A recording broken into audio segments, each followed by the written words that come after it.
This week on Dane and Jeff's Media Dump, whatever we announced last time on Dane and Jeff's Media Dump. We're a really organized outfit here.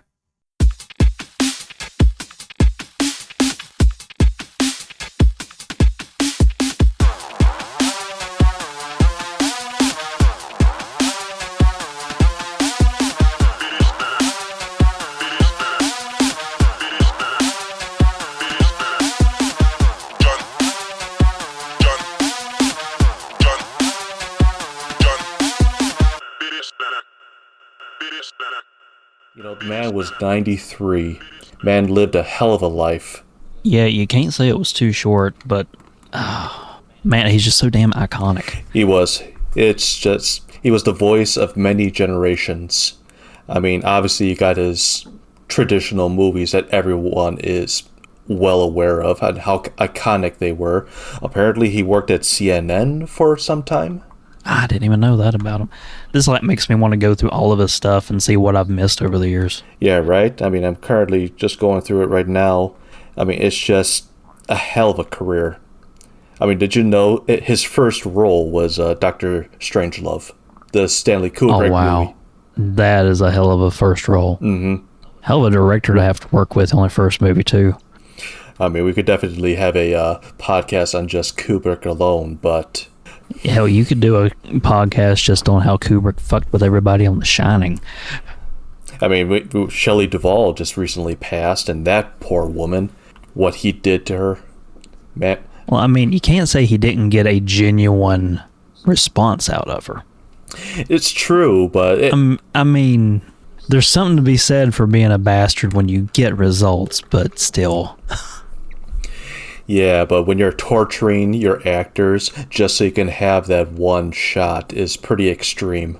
I want to know what your favorite James Earl Jones, whenever you think of him, what's the first movie that comes to your mind? And I'm going to do it too, and we'll do like a 1, 2, 3 and say it at the same time because I just want to find out if we happen to match up just randomly.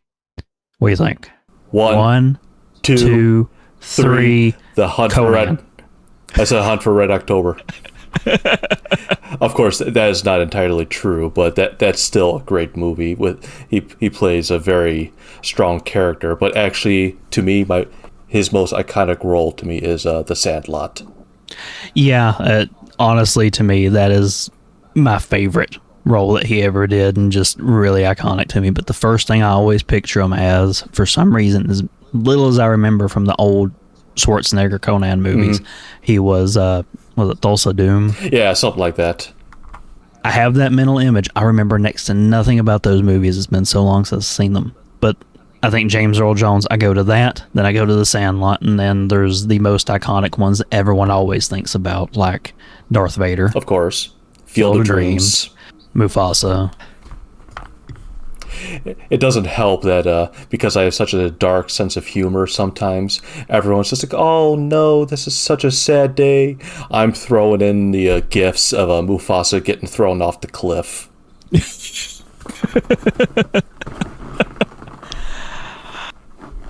I too deal with things darkly. Like I was asking you earlier, like, how did he die? And you said, I think it was just natural causes. And I'm thinking, wow. So like, they're posting that he died surrounded by his family at home, and I'm like, well, hopefully it wasn't a weird sex thing that took him out. And I guess because it's probably before we started recording, for context, as of this recording, James Earl Jones died this morning. So that's kind of why this is on our minds and why we're talking about it now.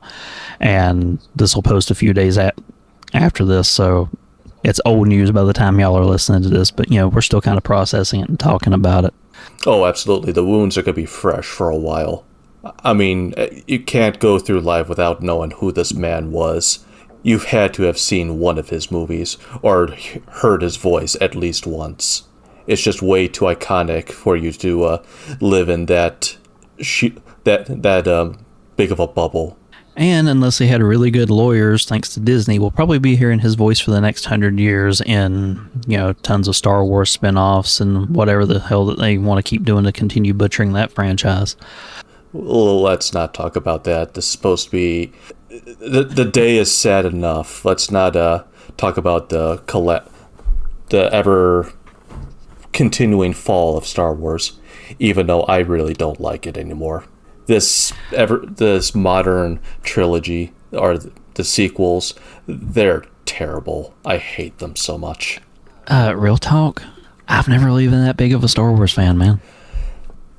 So everyone at first was just like, oh, the prequels, they're terrible movies, they're awful. And I always found them to be fine, acceptable. But then the sequels come out, it's just like, I guess the prequels were pretty damn good compared to this shit. Well, you and me are kind of in the in-between, where we remember fondly the original trilogy, and we were young enough that we were still excited as the prequel trilogy was coming out, and we might not have been necessarily discerning enough to realize that it was a dumpster fire. But there's a bunch of people who grew up, and to them that is the default Star Wars, and they look at the new trilogy and they're like, man, this is terrible. Like, the prequel trilogy was awesome, and like 20-30 years from now there's going to be a new set of trilogy that they're doing, and people are going to be pining away for the sequel trilogy. Think about that for a second. I hope not. I mean, I always found the original trilogy to be good, enjoyable, but I'm not going to say this is the best cinema in the world. The original trilogy was good. The prequels are fine. The sequels are terrible. It also doesn't help that the 7th movie was just a rehash of episode 4. I mean, you go from Death Star to Death Planet, and how do they defeat that thing? Oh, basically the same exact thing that they destroyed the Death Star. There just happens to be a flaw that they can't hide. It just has to be right there in plain view to be destroyed.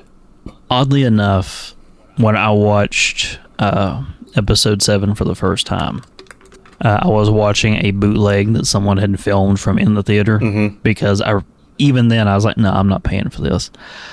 And because of the grainy quality of the bootleg recording, it made it look like a really well done 70s movie.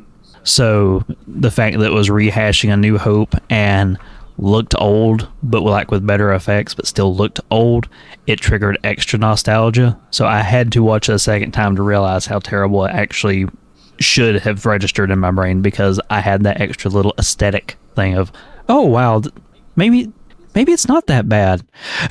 And then I went back and no, that it's a good movie because it's remaking a good movie. I think it's a bad movie because it's remaking a good movie. It makes that basic premise approachable for someone who hasn't watched episode 4. But that's about the most positive I can say for it. I mean, it looked nice. Yeah, it did look nice. I mean, that's all I can really say about it. I mean, it's creatively bankrupt. Yes. But, yeah. But actually, it's not really enough about Star Wars, because, James Earl Jones, he made one of the most iconic villains of all time in cinema. That he did. Think about the scene in Rogue One. Yes. I know what you're going to talk about. That everyone has talked to death, where it shows what could a horror movie with Darth Vader as the villain being. And if he had had any voice besides James Earl Jones, that character would not have the same kind of gravitas that could have pulled that off. I think that he really sold the character. Well, did you ever see original cuts of the first movie, episode 4, where it's the actual actor in the Vader suit that's talking? It's all high-pitched, and it's just like, wow, you are not James Earl Jones. Yeah, I have heard stories that during the big revolutionary Luke, I'm your father scene, and I know that that's not the exact quote, everyone misquotes it, but apparently they tried to keep it secret from everybody on set, and I'm not going to swear that this is true. This is one of those things that I've been told, and I think it's interesting, so I'll choose to believe it. So the only person who knew the big twist about Vader being Luke's father prior to the movie's release was whoever was in an editing room and James Earl Jones. Yeah.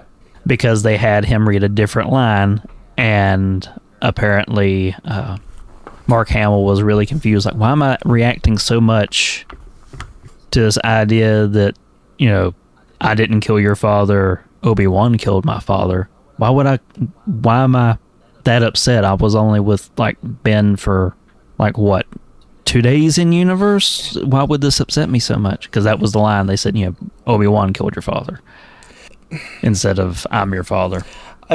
And then they got to have the, wait, the real line was this? I mean... And all of a sudden it made some more sense.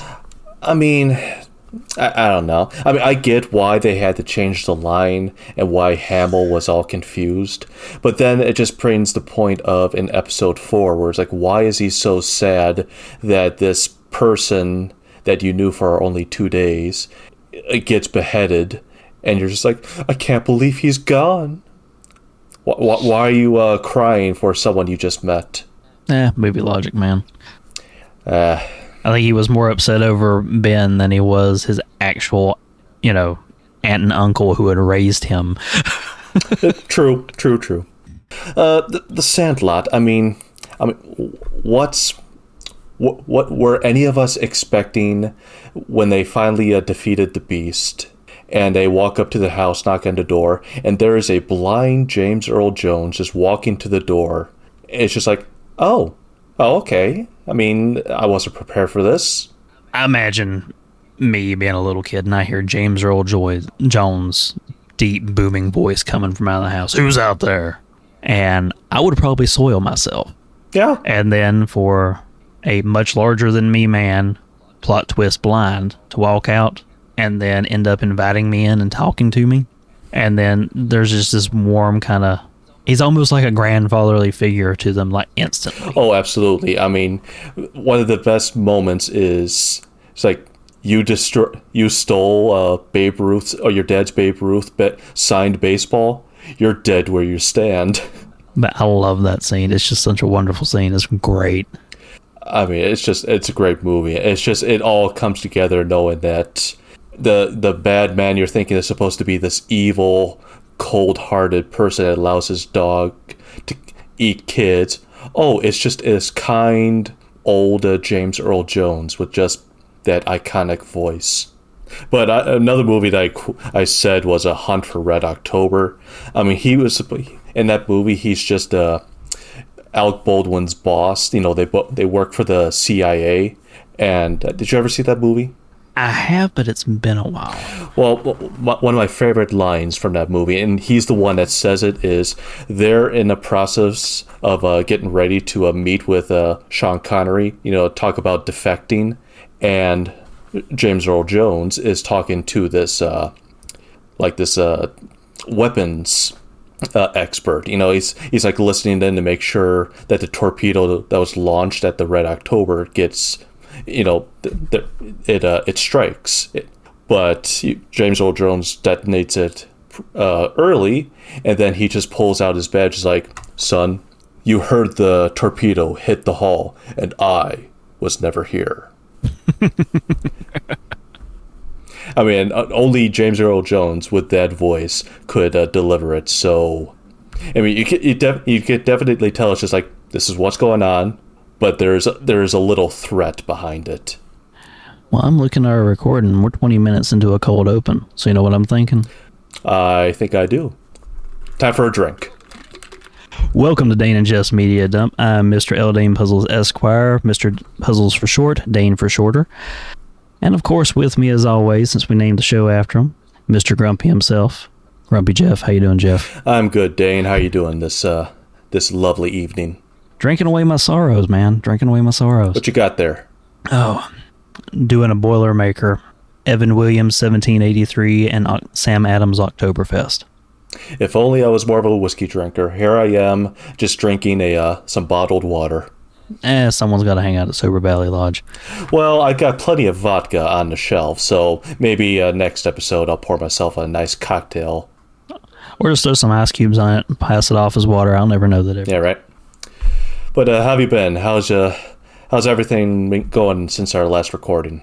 Pretty good. I was actually kind of surprised And I know it's not numbers necessarily to brag about, but the fact that apparently we have an audience of at least 12, at most 24, based on subscriptions and views that I'm seeing. 24? That's assuming that everyone who has watched and subscribed on YouTube is different from everyone who has listened to the audio version through Spotify and whatnot. Hey, I don't care if you listen to the episode or not. It just hit that. If they just subscribe and like the episode, give us the views and downloads, I'm happy to take it. Yeah, just download a copy, have your friends download a copy, get your wife to download a copy, tell her not to listen to it because she will judge you for everything that she hears us say. Well, obviously, that's what... Boost our ego, boost our numbers. Yeah, right. I mean, I have been going through other Discords, other communities, and be like, hey... give us a listen. I've been whoring it out more word of mouth in person than I have digitally. I spent most of my internet efforts last week trying to make sure that we were listed in all the different places. Mm-hmm. And after fighting with Apple tech support to get my Apple ID reactivated and unlocked, we did finally make it on Apple Podcast, which puts us in all the places I hadn't managed to manually add us. So, well, good. I'm glad we're getting there. Have you? I know I listened to podcasts on Podbean. Have you included that one? I don't know if Podbean actually is on our list. I can't remember if it was one of them that you add the RSS feed, or if it's one of them that wants you to move over to have them actually host you. But I'll double check and see where all we're listed, because I know we got pretty much all the different places that Spotify is set up, because we upload through Spotify. Mm-hmm. They have links to all the different portals to make sure that you get your feed listed there and step by step on that. So if we're not on there, we can always, I guess, make a separate account and upload there too if we have to. Also, if there's podcasts, what the hell are they called? Just if there's anything that you, how can I say this? If there's anything that you want to listen to our podcast on that we haven't listed or uploaded to yet, please let us know and we'll make the change. Yeah, definitely do that. And I have started including the actual just direct RSS link in our show notes. So if you have one that we're not on and you want to just add our RSS feed to it, that'll make things easier for people who need that. I think Kana was asking for that whenever we were still trying to get it spread everywhere, because I believe she uses Apple and we weren't on there yet. I just shared YouTube just because YouTube is just so accessible. Truth. But that's quite shocking that already we have possibly 24, if they're not listening, but subscribers. That's great. That's fantastic. And I guarantee you it's not all my mom under a bunch of alt accounts. I have no interest in my mother listening to the things that we will say. She judges me enough already. It could be Dalton making so many different ghost accounts. That is also a possibility, because I know he was I think he was as excited for the show to actually get off the ground as we were. Well, Dalton, this is your shout out again for the episode. You've been very helpful to us. So listen to his podcasts. We'll be more specific later on, but thank you, Dalton.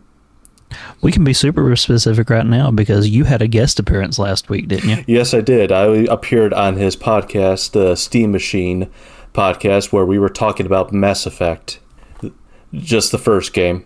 And if you want to go if you want to know how I viewed the game, listen to that episode. Yeah, I finished listening to the episode. I think it was either earlier this morning or late last night. I can't remember anymore. Days are blurring together, but hey, I had a fun listen to it, dude. Do you want to know more about Mass Effect and all its lore? Listen to the Mass Effect lore cast. I gave that podcast numerous shout outs, and I actually told the people in their Discord. I was like, oh, really? Wow, that's great. I've never played a Mass Effect game. You should. The Legendary Edition is accessible on like Steam, PS Network, Xbox. So if you see it on sale or for free, play it. You won't regret it. Well, if everything goes according to plan, I'll probably be guesting not the next episode, but the one after, when he's covering Kakarot. I know Mikolov from Team Retro is going to be on there. What game is it? The Dragon Ball Z. Oh, yeah, okay. Kakarot, the Dragon Ball Z RPG. Okay, yeah, okay. Because it was like Kakarot. Is that the DBZ game? Because I know their next episode is going to be the mortuary assistant. But apart from that, what else has been going on with you, sir? Not a whole hell of a lot. Still playing Elden Ring. Mm-hmm. Making my way through all the optional content on that, which I finally did roll credits on it and put that to rest. Found a awesome place to grind levels. So now I'm over leveled for 90% of the game. And I think the only boss left that I really have to worry about is Melania, which is like the most difficult boss fight in the game from what most people say. Now, is this the base game, or is this the new DLC? Was it Erd Tree? Yeah, Shadow of the Erd Tree is the new DLC. I'm trying to get to all the base content, and then I'm going to get the DLC, play through that before I actually start New Game Plus. Ultimate goal is to actually do all the achievements in this game. And considering the scope of the game, it's actually surprisingly achievable. I would never be able to do it just because I don't have the talent or the skill to play a game like that. I can barely play Hades. Once you actually get the flow of the game, it's really not that hard. I don't know. Because in my opinion, going through Dark Souls, not the original Dark Souls, for the first time with none of it under your belt, versus going through Elden Ring for the first time with nothing under your belt, Dark Souls is a harder fight. I don't have... I mean, I have the patience for it, but I don't think... Just the game is constantly kicking my ass. I'm just not that kind of player anymore. I mean, I can barely play games like Mario, Mass Effect, or not Mega Man, but it's just I'm too slow in calculating. That's just the kind of player I've become. The options the game gives you, the easy way to, because people always talk about how the game needs an easy mode. These games need an easy mode. It's built into the mechanics. Mm-hmm. The real easy mode is either like a glass cannon wizard, so you can keep your distance, destroy him from afar, move on, or just any good range class with a lot of upgrades. You have to grind a little bit to be able to, or not grind necessarily, but like resource farm to get the stuff to make the weapons and consumable stuff. But there's so many different options in there, you don't always have to go just unga bunga straight in there, club a swinging, and hope for the best and rely on that last second dodge. You really can just slowly eke your way through the game along that critical path to be able to roll credits and not have to worry about the hardest bosses in the game. I don't know, maybe one day if it's on sale, I'll give it a chance. But as of right now, I just don't think I'm the kind of player that's capable of playing those kinds of fast-paced, hard-hitting boss kind of games. Like I said, I can barely play Hades, but I have to play in a god mode. I can't. I focus too much on one thing. It's like I start to develop tunnel vision, and that's basically my ultimate downfall for those kinds of games. Well, the upside with something like Elden Ring versus Hades, you're really at the whim of the different upgrades that it provides you every run. With Elden Ring, you get to pick, this is the thing that I really want to be good at, because I'm still using the same weapon I not started the game with, but the first weapon that I went and directly intentionally picked up. Okay. It carried me through the entire game. And when you use the same weapon all the time, you get really used to its timings. The movesets aren't that intricate, but knowing what you can do when and which direction it's going to send you helps a lot, especially when you're trying to do the hard bosses that you don't have to fight. Well, we'll see. Maybe one day I'll give it a chance. Right now, I'm currently playing Stranded Deep, which I call Castaway, the video game. You know that Tom Hanks movie? I love that Tom Hanks movie, actually. Well, it's the same exact premise. You're in a private plane that crashes in the middle of the ocean, and you end up on a tropical island. Well, it's like a group of tropical islands, and the goal is to just survive. That's it. It's a crafting survival game, and there you have to worry about your hunger. You have to worry about thirst, your health. You have to worry about the sun, because the sun will basically roast your skin, which will in turn reduce your health. So it's just a fun, calming game. I've not played a whole lot of those craft and survival games. I think the one that I got into the most and played the longest, and it was still in early access when I was playing to it. I think it's The Long Night, I want to say. It's one of those where you're in a frozen, like, blizzard type wasteland deal. Yeah. And there's a couple of different areas within the game. I think there's one that's inside of town, but I always stay inside the forest, and there's a little cabin in one place. I probably spent the most time in that one, but like once you kind of get your cycle of get these resources together and have enough stuff worded up, like the challenge kind of leave the game. And that was when I fell off. Was like, okay, well, I've got everything I need, and I can go get everything I need easily when I run out. So, and that's when I kind of fell off of it. Well, if you're in for another survival crafting game, I recommend Pacific Drive. Pacific Drive. I'm gonna write that down. I might give that a shot. That's the one where you end up in it's supposed to be like an alternate America where you're in the Pacific Northwest, like Oregon or Washington State, and apparently these wacky scientific experiments got loose and completely terraformed I don't know, maybe like a 500 square mile area. And it's just a lot of weird stuff that happens in this area. And it's just, you have to survive, while at the same time you have to make sure your station wagon always stays in good condition, because if that thing dies, then basically I think you have to go back to your garage to reset everything you've done. Kind of like you've been killed. It's very enjoyable. For some reason, like just the talk of weird stuff and the setting Pacific Northwest up in Oregon, that reminds me of one other thing that's been going on here recently. Are you familiar with the kids show Gravity Falls? Yes. All right. First cartoon that I ever got my daughter into. And it was the first time I'd seen it either. It was just one of those things I'd heard about, so I hit play. Me and her both fell in love with it. I got the new book that Alex Hurst, the creator of the show, released, called The Book of Bill. And for anyone who's unfamiliar with the show, the big bad of Gravity Falls is Bill Cipher, a triangle from a two-dimensional universe who is turned dream demon, escaped his universe, and is trying to invade ours to unleash Weirdmageddon. Obviously, it's a kid's show. They prevail in the end. The whole point of this book is to reveal Bill isn't dead. And Disney is apparently using this book to test the waters to maybe bring the show back. All right. I thought you were going to say they were going to think about turning it into a live-action movie. It's just like, please, no. They're putting it in the Star Wars universe.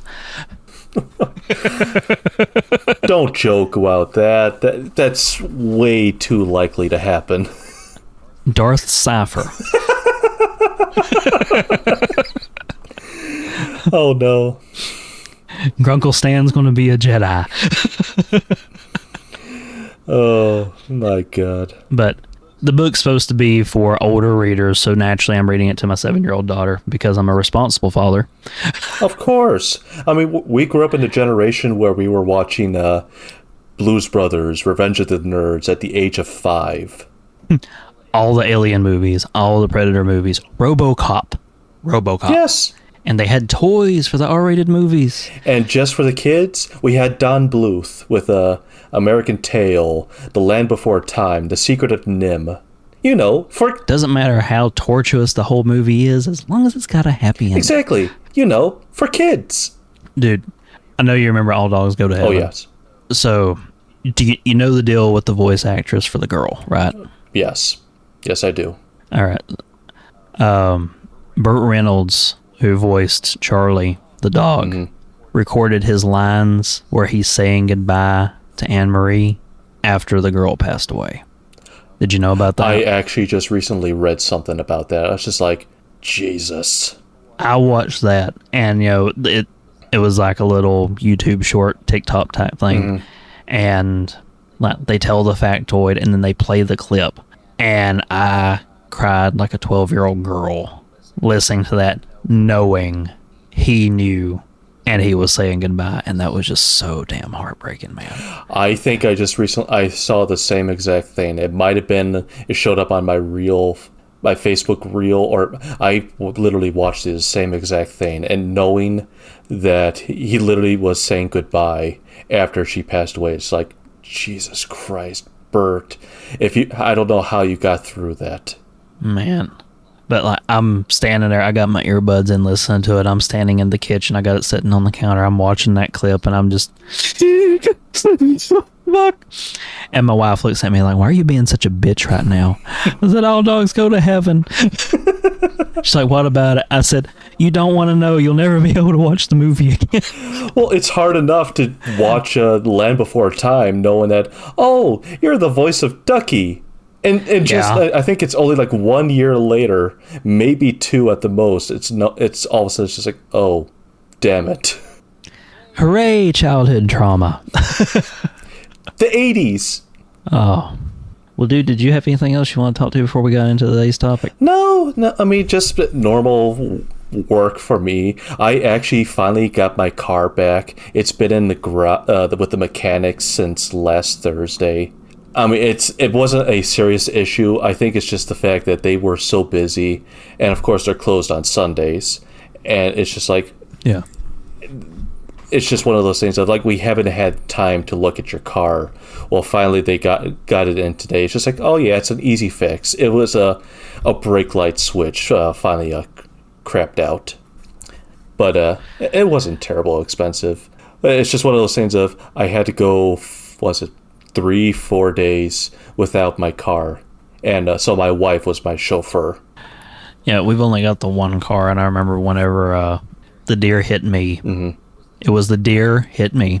When we finally got that to the shop to get all that fixed up, ours was out of commission for a week. Yeah. And my parents lived next door, so my mom was letting me use her car to be able to bring my wife back and forth to work and get the kid to therapy and all that stuff. Speech therapy, instantly. I haven't fucked her up that much yet. I was gonna say, it's like, wait, what?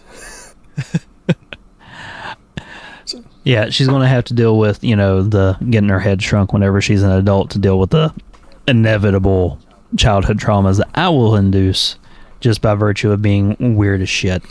I was just like, What did you make her watch this time? You made her watch the ending of Raiders of the Lost Ark, didn't you? No, she just now has actually started getting interested in real movies. Like, it took forever to get her to consider something that wasn't a cartoon.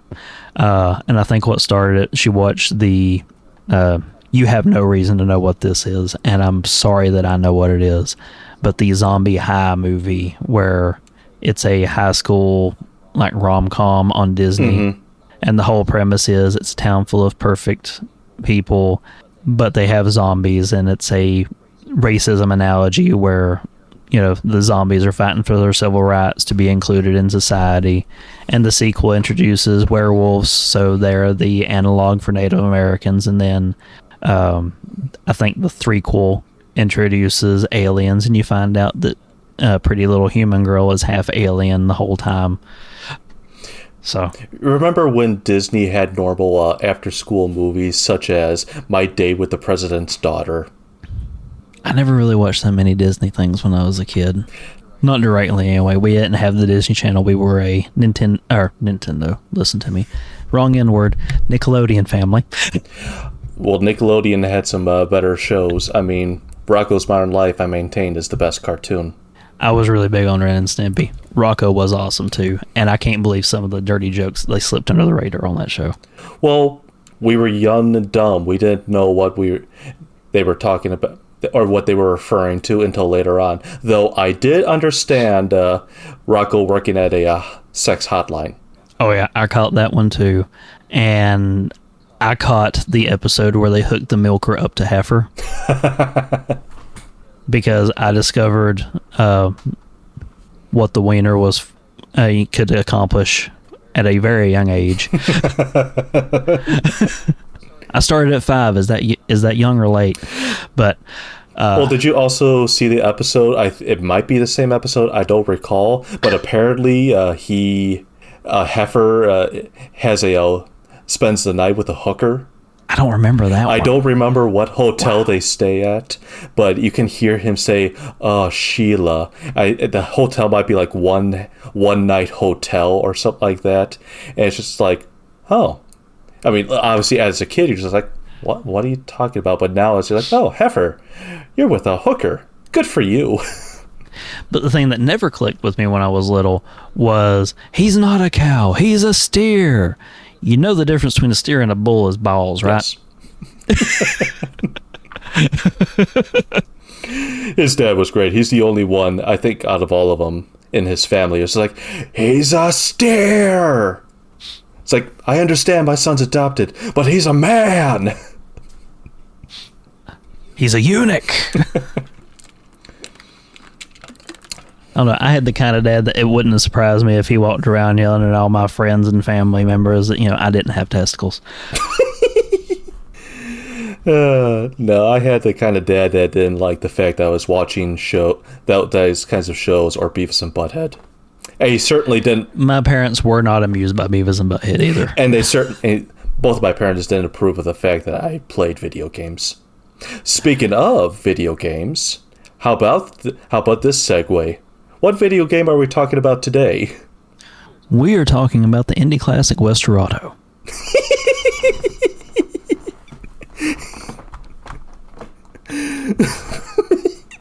The what? Sorry, that's RDR2 for poor people. We are talking about Red Dead Redemption on the PS3, and Dalton pointed this out. I gotta own up to it. We done goofed, man. What do we do? Well, by we I mean me. Apparently, I said it was on the PS2 last episode.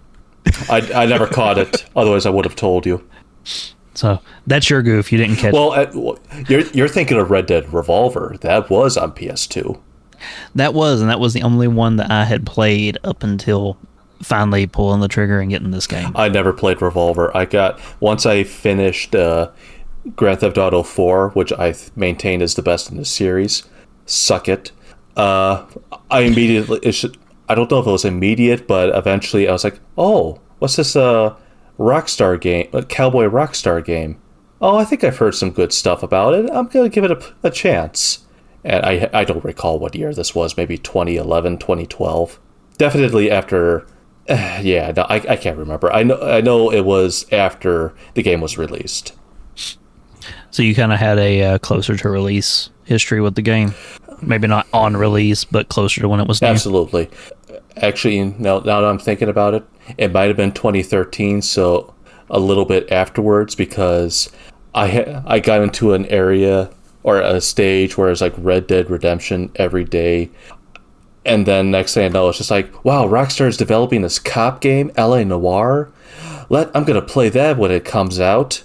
The less I say about that, the better. Fuck that game. Only thing I know about that game is the meme of doubt. No, fuck LA Noire. But Red Dead Redemption. Now that is a game for a long time. I said that was my favorite game. Game's a masterpiece. Yeah. Whether you realize it or not, you inadvertently convinced me to finally give this game a shot.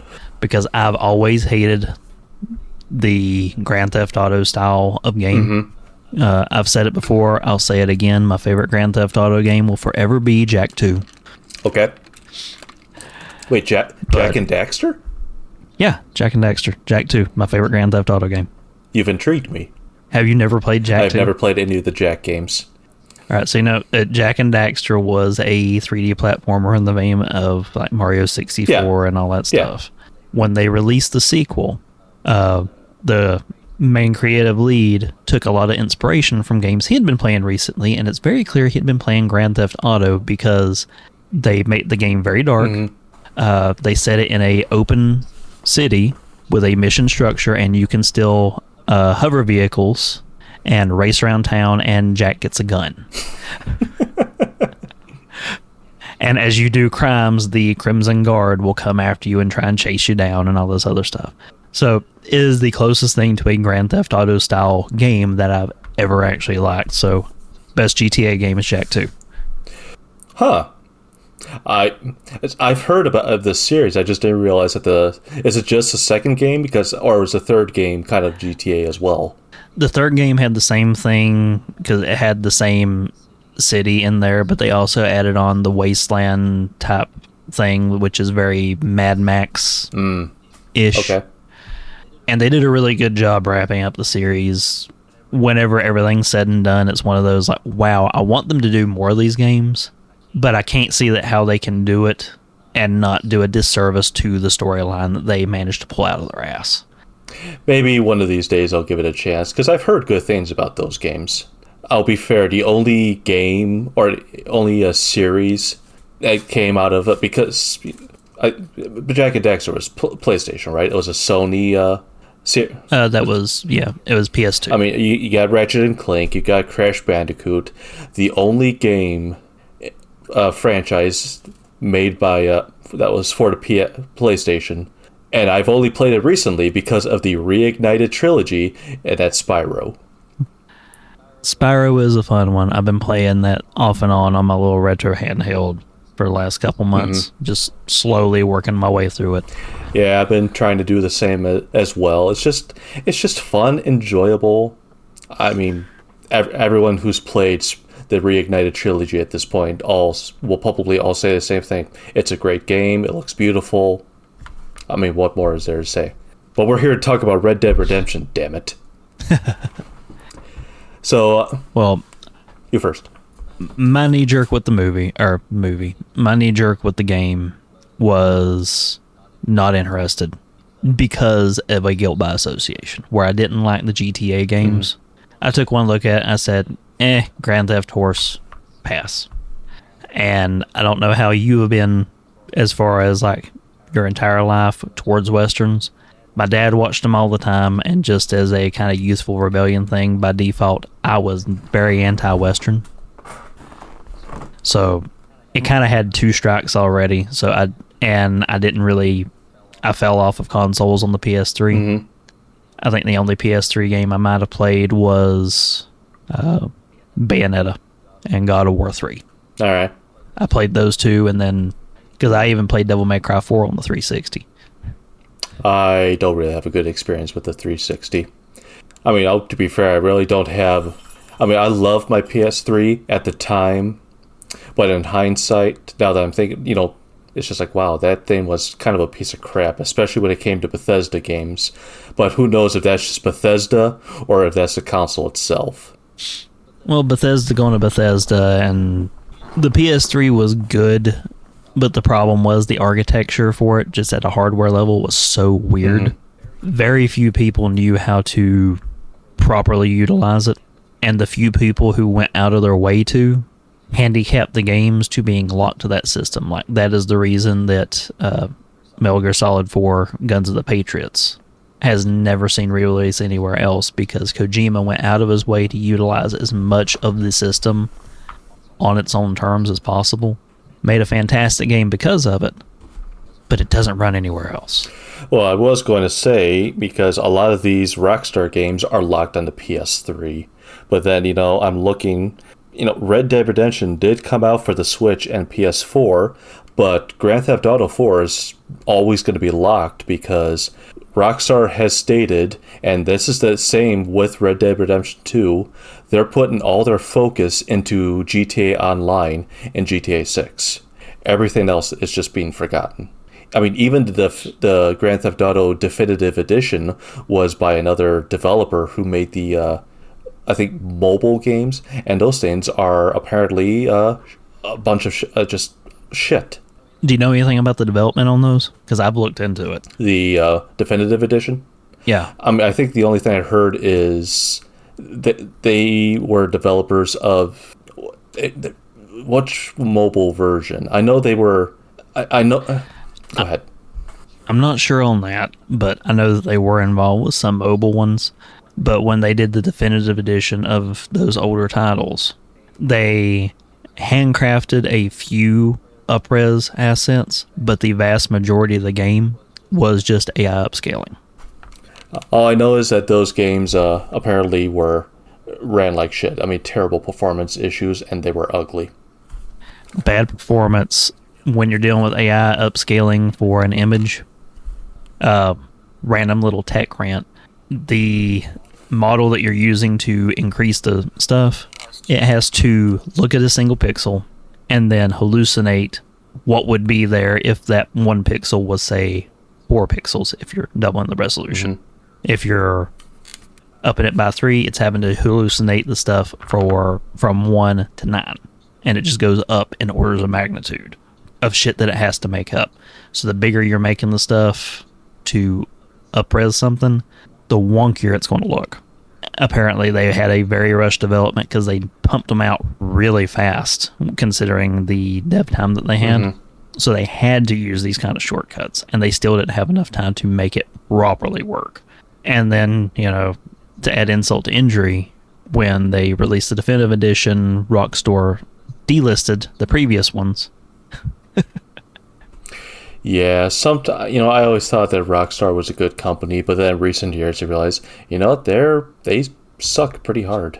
Well, I think Blizzard has proven that, if you're around long enough, you will eventually see yourself become the villain. Yes. Yeah, I don't play any Blizzard games anymore. I still play the old ones from time to time. I'm good. But yeah, Red Dead Redemption. So you didn't like Westerns, and you thought this was just a Grand Theft Auto style Western game, which it is, but you thought that there's like no substance behind it. So yeah, I just assumed it was not for me, man. So now that you've played it, and I'm assumed you've beaten it, what has your opinion changed? I repent of all of my former stances. No, yeah, this game is great. Because listening to you just talk about these games as a whole, because I know you was on the TSMP episode where they recovered Red Dead Redemption 2. Correct. And going on and on, I'm like, man, I don't want to spend the money on RDR2, but I got that hacked PS3 in the living room, and I can download RDR1 for free. Mm-hmm. Pay for your games, children. Piracy is bad. And I'm like, And I messaged you. I'm like, man, is it worth it? And you're like, it was my favorite game for the longest time. I'm like, shit. Okay, fine. So I downloaded it. And just John Marston. I fell in love with that character. Yeah, he's a fantastic character. You feel what he's trying to do, because he everyone who doesn't know, he is a former gunslinger that used to ride around with the Dutch Vanderland gang, and he got out of the gang due to betrayal, and he's just trying to make an honest living with his wife and son. Well, unfortunately, the Pinkertons are holding his family hostage, so he does their bidding, and that's to basically bring in the remaining members of the gang, and that is Bill Williamson, Javier Escuela, and Dutch himself. And it's just, you could definitely tell throughout the whole game that he does not want to do this, but he has no choice because he just wants his family. And as far as like the story unfolding, like I went in mostly blind. Mm-hmm.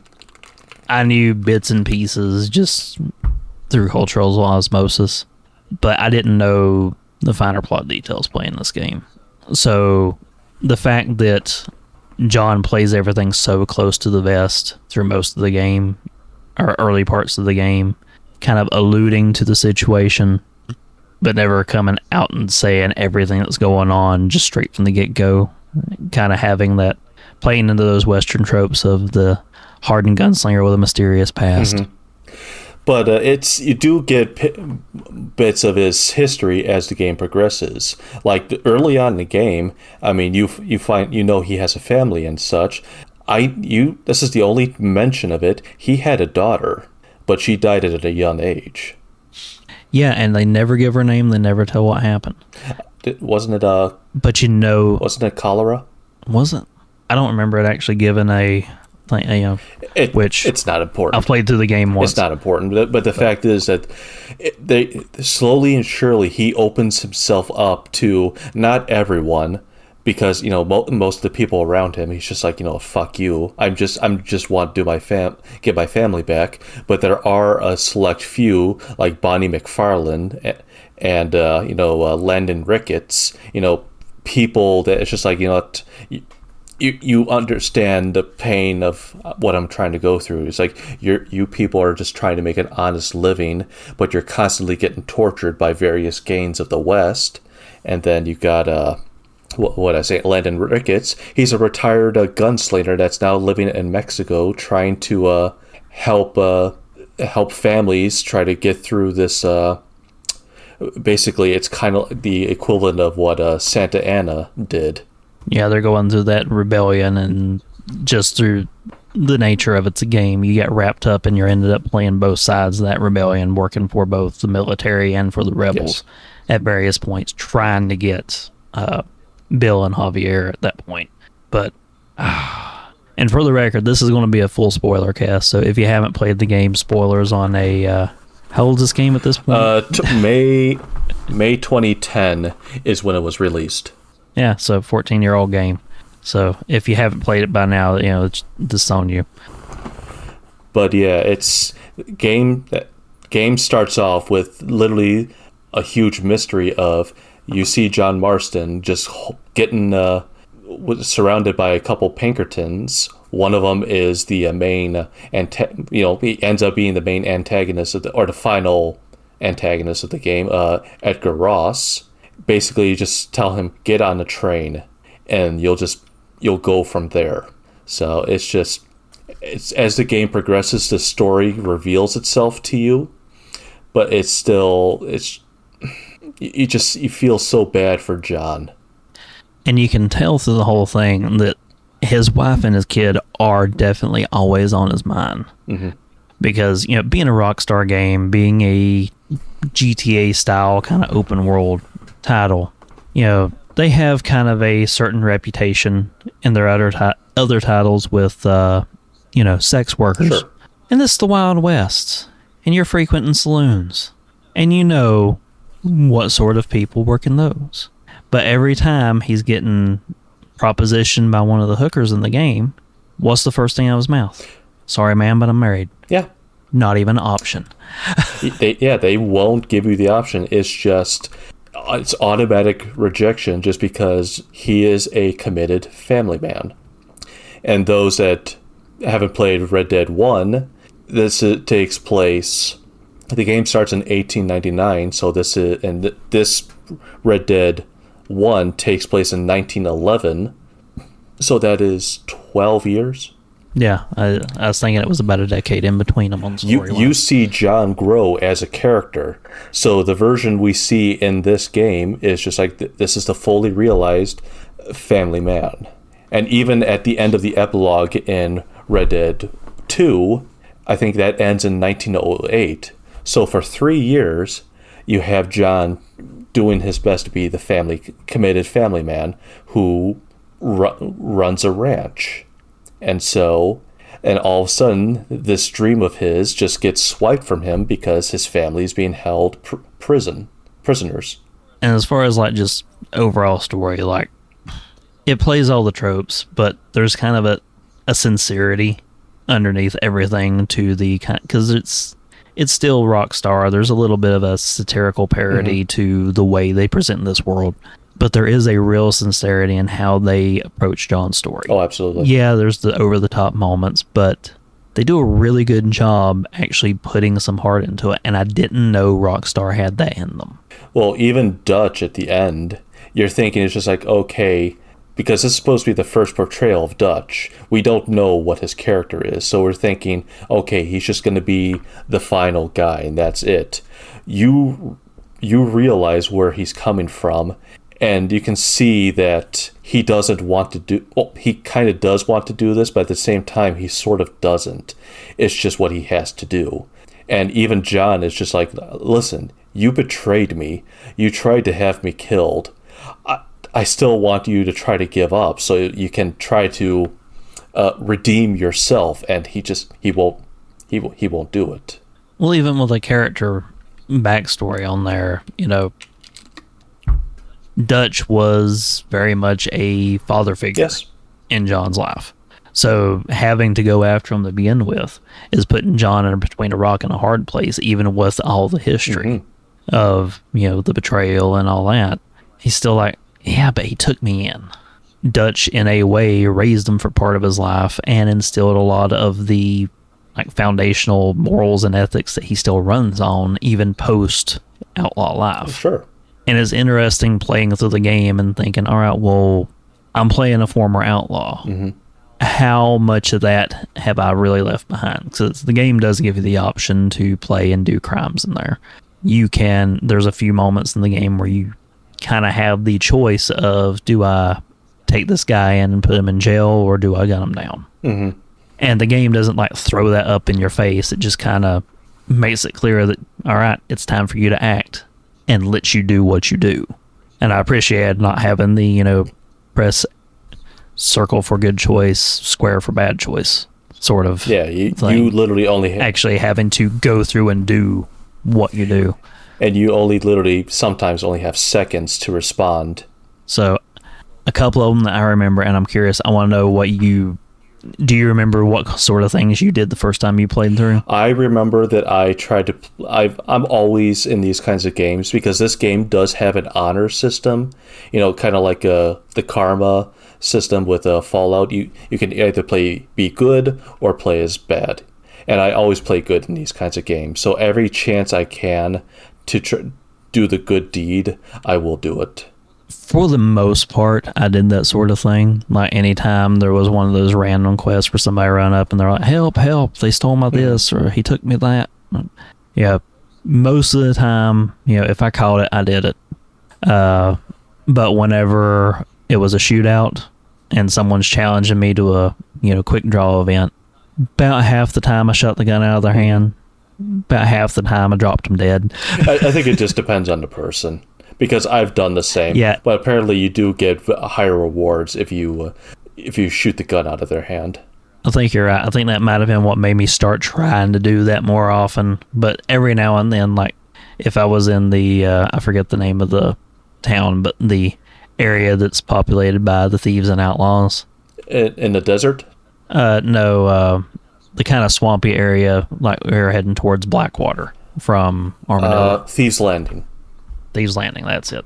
For some reason, I felt like there it seemed more appropriate. If someone's going to pull a gun on me, I'd shoot them dead, because just a little bit of the role play to it. You know what? If I shoot the gun out of his hand, if this was a real Western, he'd probably try and shoot me in the back if I turn around, so I'll drop this guy. Sure. Yeah, definitely, because in order for you to actually get some good reputation in that town, you have to be as bad as possible. But then to counter that is then you're everywhere else. It's just oh no, it's this guy.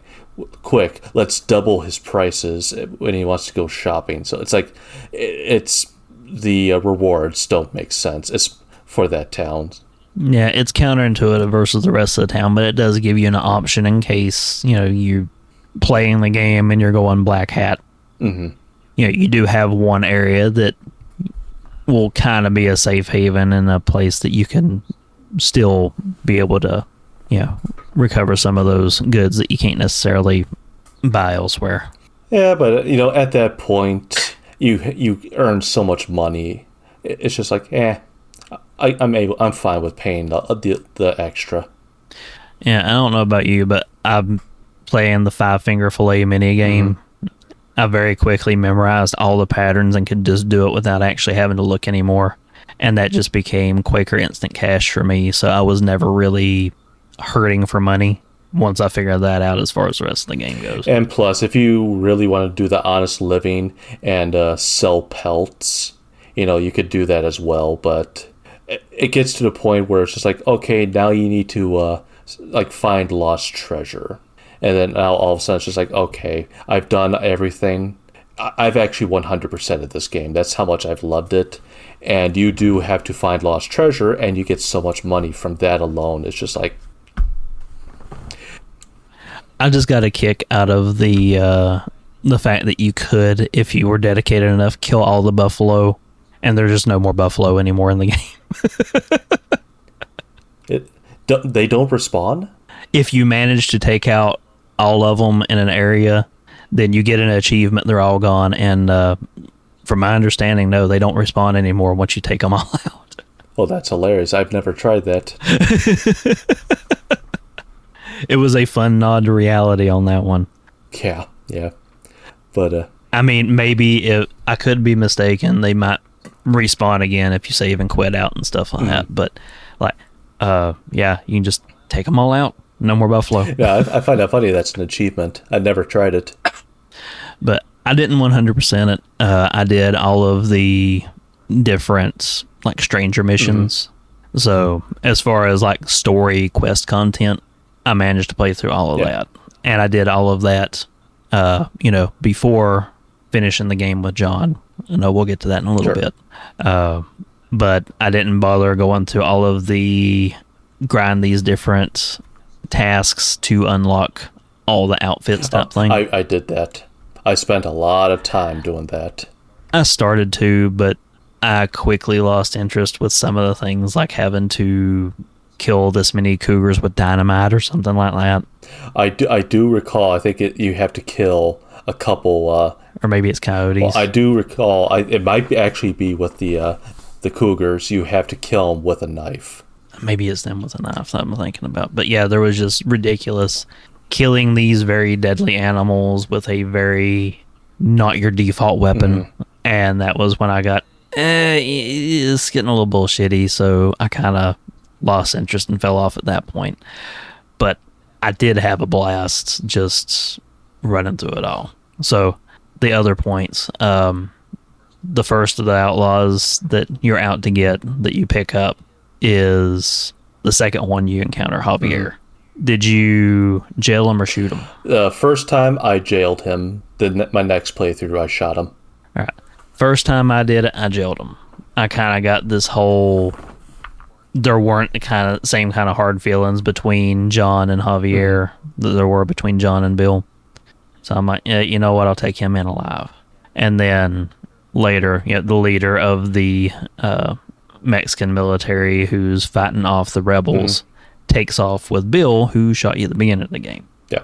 Now, during that horse chase, I don't know if you remember this one specific thing, but they're just talking stone cold shit, hollering back at you as you're chasing after them.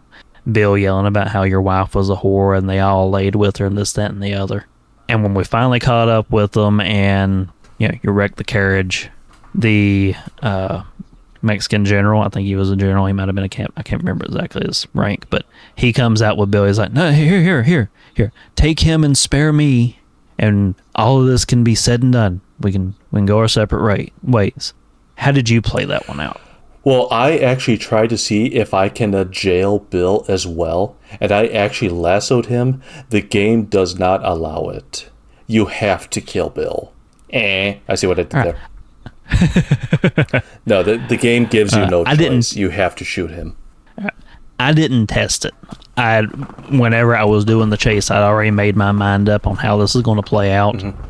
And then when they came out, I'm like, oh, this is even better. So he comes out, and I just quick draw and blow that dude's brains out. And Bill's like, oh, thank you, John. Hey, I knew that we could. And then I shot Bill. I'm like, don't talk shit about my wife. John has spent the entire game just, pining for that woman. I'm like, I can't imagine him not just shooting them dead. So I didn't even know if it would give me the option to try and take them in, but I had no intention of taking that. Well, like on my second playthrough, I tried to be more experimental, but the game just does not allow it. I also shot the general. I mean, yeah, I got rid of all of them just because I thought Mexico was the weakest part of the game. Yeah, story wise, it kind of just stops. There's no story. All of a sudden, your focus shifts over to this rebellion. The whole, man, I gotta help you again, and you're eventually going to give me the guy that I've been after since the beginning of the game. I do think that was a little bit of a pacing issue because the game's separated into 3 sections and they slowly unlock one piece at a time. So it seemed logical when you know that you're after 3 different outlaws and you have 3 different regions that The whole point of New Austin, the starting area, is going to be get Bill. The whole point of Mexico is going to be get Javier. The whole point of Blackwater is going to be get Dutch. But whenever you finally go through all of the rigmarole and getting the stuff together to get Bill, only to storm his fort and find out that he's fled to Mexico. Because he's a bitch. And then to rapid fire, dead bitch now. Only to like rapid fire get Javier and then Bill in quick succession. Seemed like a bit of a pacing issue, but at the same time, I think they were wanting to establish a long-running rivalry with Bill because he shoots at the beginning of the game and you're building up to him for so long. And they wanted him to go before the whole legendary Dutch because he's been talked about so much throughout the game and you've not seen him at all. But I do think it was a misstep as far as that goes. Yeah, I mean, it just, I don't know. The area of Mexico is just, it's boring. It's just, literally, it's just nothing but desert. I mean, I know that's the same with New Austin, but I don't know. There's just like there's something special about New Austin that I always enjoyed.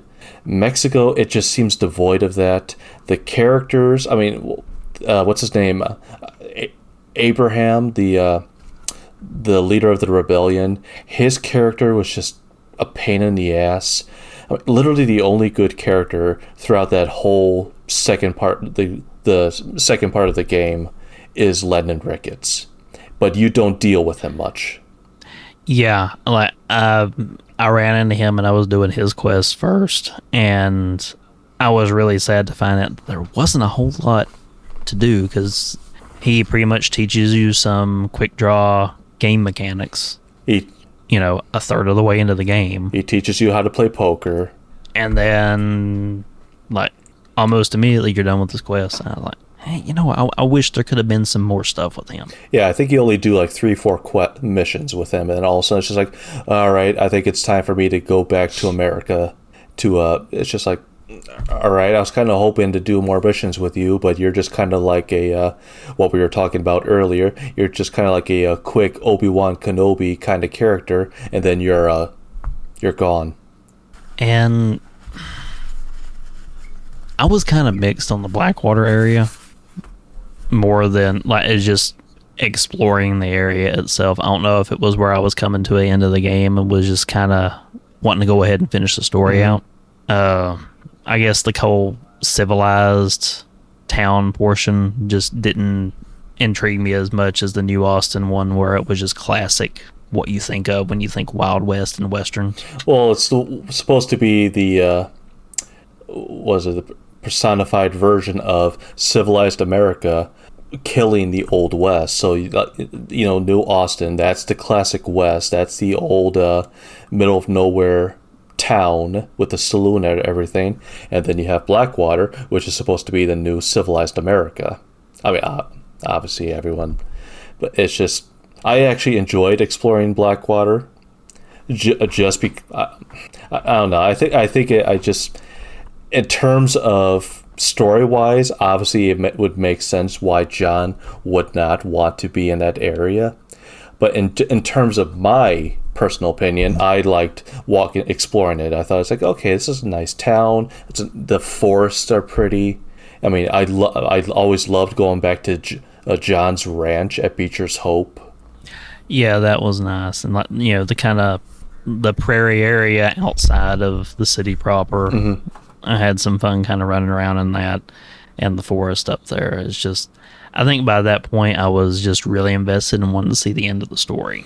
Yeah, at that point the story is just one of those things of, it's like, I want to get this done. I'm so close to getting my family back. And the whole time that I was playing that game, I kept thinking, man, they steal my family and extort me to have me go play a hired gun to take out these 3 guys. Do I really think all this is going to end well? And then when we get to the part at the end of the game after, hunting down Dutch, and, Dutch decides to end himself instead of giving you the chance or the option to shoot him and take him out in the game. But once that is done, well, but before Pinkerton, before we talk about that, it's so Dutch is dead. You're thinking you're You're free from the Pinkertons' clutches. Your family has been released. They're meeting you back at home. So now you have to spend 5-6 missions just doing rancher missions. What was your opinion of that? Thinking, is there an end to this game? What's happening right now? That was whenever I decided I think I know how this is going to end. Because whenever Dutch is done and they say, all right, your family is waiting for you at the ranch, and then the game just, turns the controls back over to you. I remember hopping on the horse and taking the ride back to Breacher's Hope. And the whole time, it's playing the music, and I'm thinking, wow, just for some reason, I really enjoyed the fact that I had the actual ride from A to B. There was kind of that anticipation. You get back to the ranch and there's your family. And then the game keeps going. Because at first I was like, wow, they actually followed through. That's a big surprise. And then the game keeps going. I'm like, uh-oh. But you get these slices of life kind of missions where he's bonding with his son. Was it Jack? Yeah. Doing missions with his wife where, like going back to New Austin to get cattle from the McFarland Ranch. Having that interaction with characters from the very beginning of the game, now in the context of, I got my family back. Doing stuff with the guy that he calls uncle that I'm pretty sure is not his actual uncle. No, I don't think it's ever established. It's just one of those, hey, you're the uncle. Say hi, Pookie. It's a kitty. It's my kitty. It's my girl. The listeners can't see this, but Jeff's cat has entered the scene. Anyway, continue. Sorry, little kitty detour. But the sheer fact that it gives all these just wholesome kind of family man moments where you're seeing John struggle to try and be a good father and bond with the boy, be a good husband for his wife, and do these different kind of just mundane almost chores. It's around the homestead. It's a rancher's life. You're literally you buy cattle, so you got to herd them to your ranch. You have to buy supplies to for like livestock. It's proper the rancher life. And at the same time, like you said, you're trying to be a good husband to Abigail, and then you're also trying to be a good father to Jack. But you could definitely see he's struggling with that just because he's still trying to. The fact that he was on this mission has changed him a little bit. So he's trying to reclaim that old character, and you can see that because of that he's having a hard time trying to be a calm, rational father with Jack. But you get these really good character moments and seeing these interactions and saying, all right, this is the life that John could have. And when the game pulled that, I'm like, I know what these fuckers are up to now. So after you do all these tasks and missions, Uncle spots a posse coming up, and they got extra men, they got guns. It's not just a posse, it's the military. It's the full-blown military. And in one way, I think to myself, I'm kind of flattered that they brought this many guns for me. And like, the whole point that what was the dude's name who was the head at the bureau that was pulling all this junk? Edgar Ross, thank you. I do apologize in the future because Puke is still right next to the mic, so listeners might be hearing a cat purring in the background, so I do apologize. It's soothing, it's fine. But the whole time, he's ostensibly using you to rid the West of outlaws to bring civilization in. And you've done all the hard part for him, so all he has to do is worry about you. Yeah. Time to destroy the last chain, or get rid of the final. I always have these things to say, but I can never. The loose thread. And it's one of those things that the final mission becomes about making sure Abigail and Jack get to safety, and getting them out of there, get them on the horse, get them out, because the first thing that happens, Uncle gets shot. He's down. Jack's like, I want to get my gun, I want to shoot him. And like, nope, boy, you get out of here, take your mama, get out. You're providing them cover, getting them to the barn, you get them out, tell them that you're going to make a distraction, be right behind them. And I'm like, I know what's going to happen. And they have this sweet goodbye, him and Abigail. It's just like, I'm going to be right behind you. And it's like, no, that's not what's going to happen. But John looks to the barn doors. He sees Ross and a line of, military all standing there. Deep breath, he stills himself. You go out, and you have that moment where you can do the quick time shootout, and you can take some of them out, but you're not going to get them all. And John goes down in a blaze of gunfire. Even the most, I think there is a German pistol that can hold up to 15 rounds. It's not enough. You don't have enough time to get all of them, because even though if it's like, okay, I'm going to fill my dead eye meter to the max, the game defaults to like only halfway. And I remember trying to take aim at Ross, and I don't even think the game will let you get him. No, the game allows you to get his partner, but you can't get Ross. Because he was the fucker I wanted. Yeah, I got a couple next to him, and I was getting in line. I want to get him. And then meter emptied out, my shots went off, and John drops. And I was like, man, that's a hell of a ending. And then I got my surprise, because the game cuts to Jack. You play as Jack now. And Jack you ride back, find John, and then it shows them burying him which I did stumble into this odd guy that you meet once in every region who kind of foreshadows that this is going to be John's gravesite soon, near the end of the game. Yes, the stranger. Yeah, the stranger. And, they bury him right there on the hill, and then the game jumps forward, I think, 3 or 4 years. And now Jack's not a teenager, he's a young man. His mom is now buried next to John, so something's happened and she's passed away. And now you can continue playing the game for as long as you want as Jack instead of John. But you are officially in the epilogue of the epilogue of the game. And I think everything that was accessible to you prior as John is still accessible as Jack, except for those stranger missions, because that was solely for John. So if you don't do those, I don't think you can do those as Jack. Yeah, the Gentleman Stranger, that's solely for John. But all the other stranger missions that you can do, I believe you can play as Jack. Well, maybe not all of them are for Jack, but I know some of them can be, if you decide to hold off.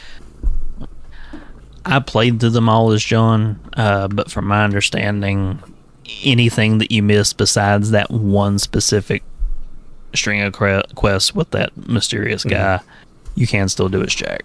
So the game's not, nothing's really locked off. You can still continue and get all achievements and 100% everything else.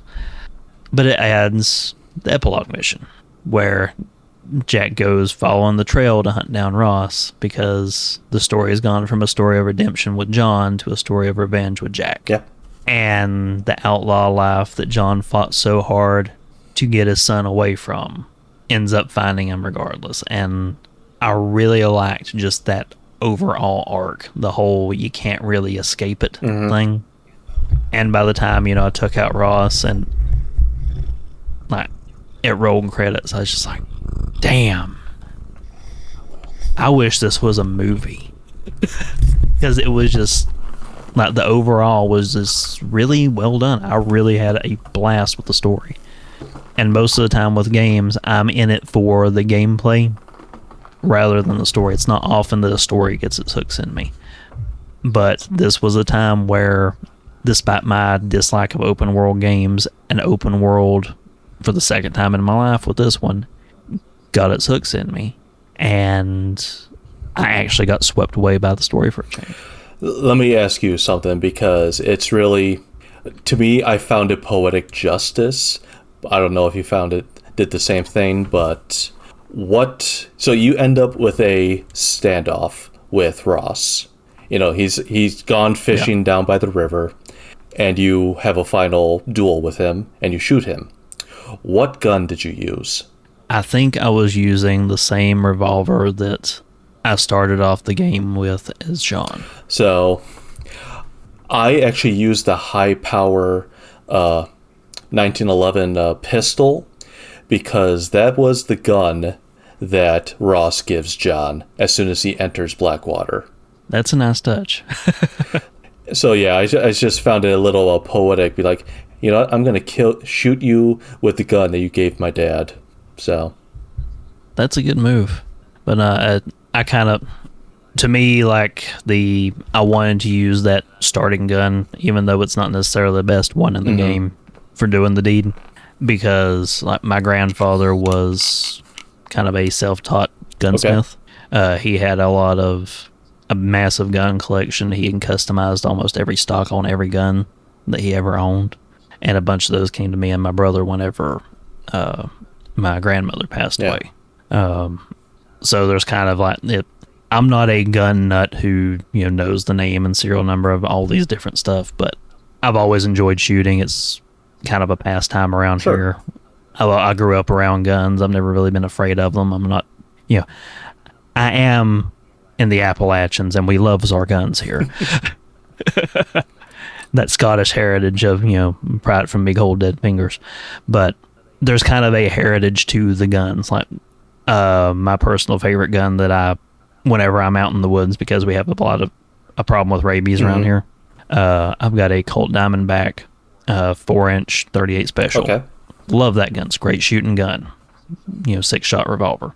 And I still have the receipt where my uncle bought it 2 years before I was born, because he had left that in the box for some reason. So, I look at that gun, I think of my uncle. And he never had kids of his own. He was kind of like a second dad.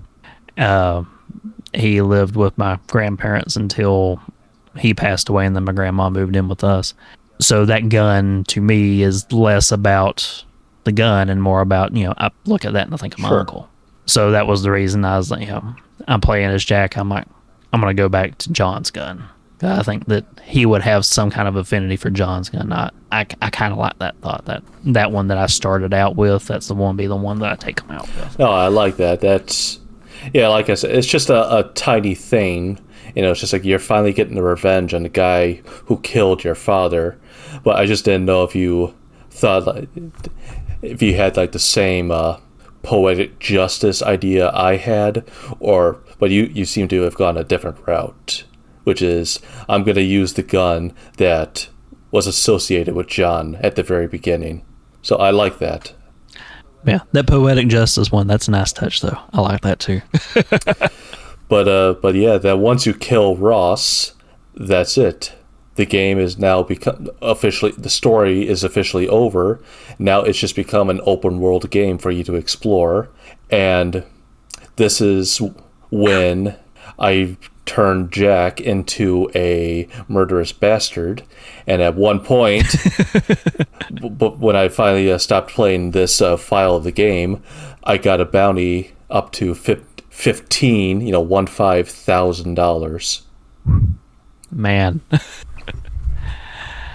I didn't play a whole lot in the game as Jack after the fact. I tried to do some of the the costume unlocks that I hadn't finished. I got a couple of them, but I guess it was where I completed the storyline, and I just had that deep attachment to John that picking the game back up as Jack, it just wasn't quite the same for me anymore. No, it doesn't help, and that's why I maintain, there's talks that there's going to be a Red Dead Redemption 3, and the one thing that everyone is talking about is, we need to see either a game even before Red Dead 2, or show us a game that focuses on a younger Landon Ricketts. And I was like, no, what we need is a game that gives Jack the time and effort that they gave John and Arthur Morgan. And my idea is, there is I think it was a 3-year gap between John's death and Abigail's death, his mother. What happened during that time that caused Jack to really collapse mentally? Go from this aspiring rancher that just, I think he said he wants to be an author, or I think it's something like that, try to be an honest man. Next thing you know, 3 years later, he has become what his father tried so hard to prevent. What happened during those 3 years? And I would love to have a Red Dead Redemption game focused on that. That would be a good one. I do think that you're right. I think they kind of owe that to Jack's character to kind of give some better build-up.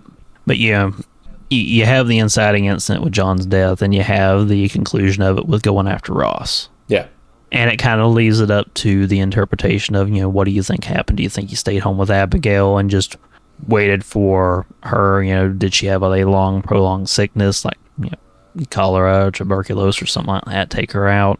Was this just a slow thing? Did he go off, become an outlaw, hone his skills, come home to find that she's dead now?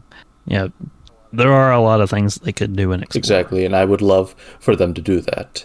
Will they do that? Probably not. I am worried, honestly, that they won't return to the Red Dead just because, of GTA being such a big moneymaker. Yes, exactly.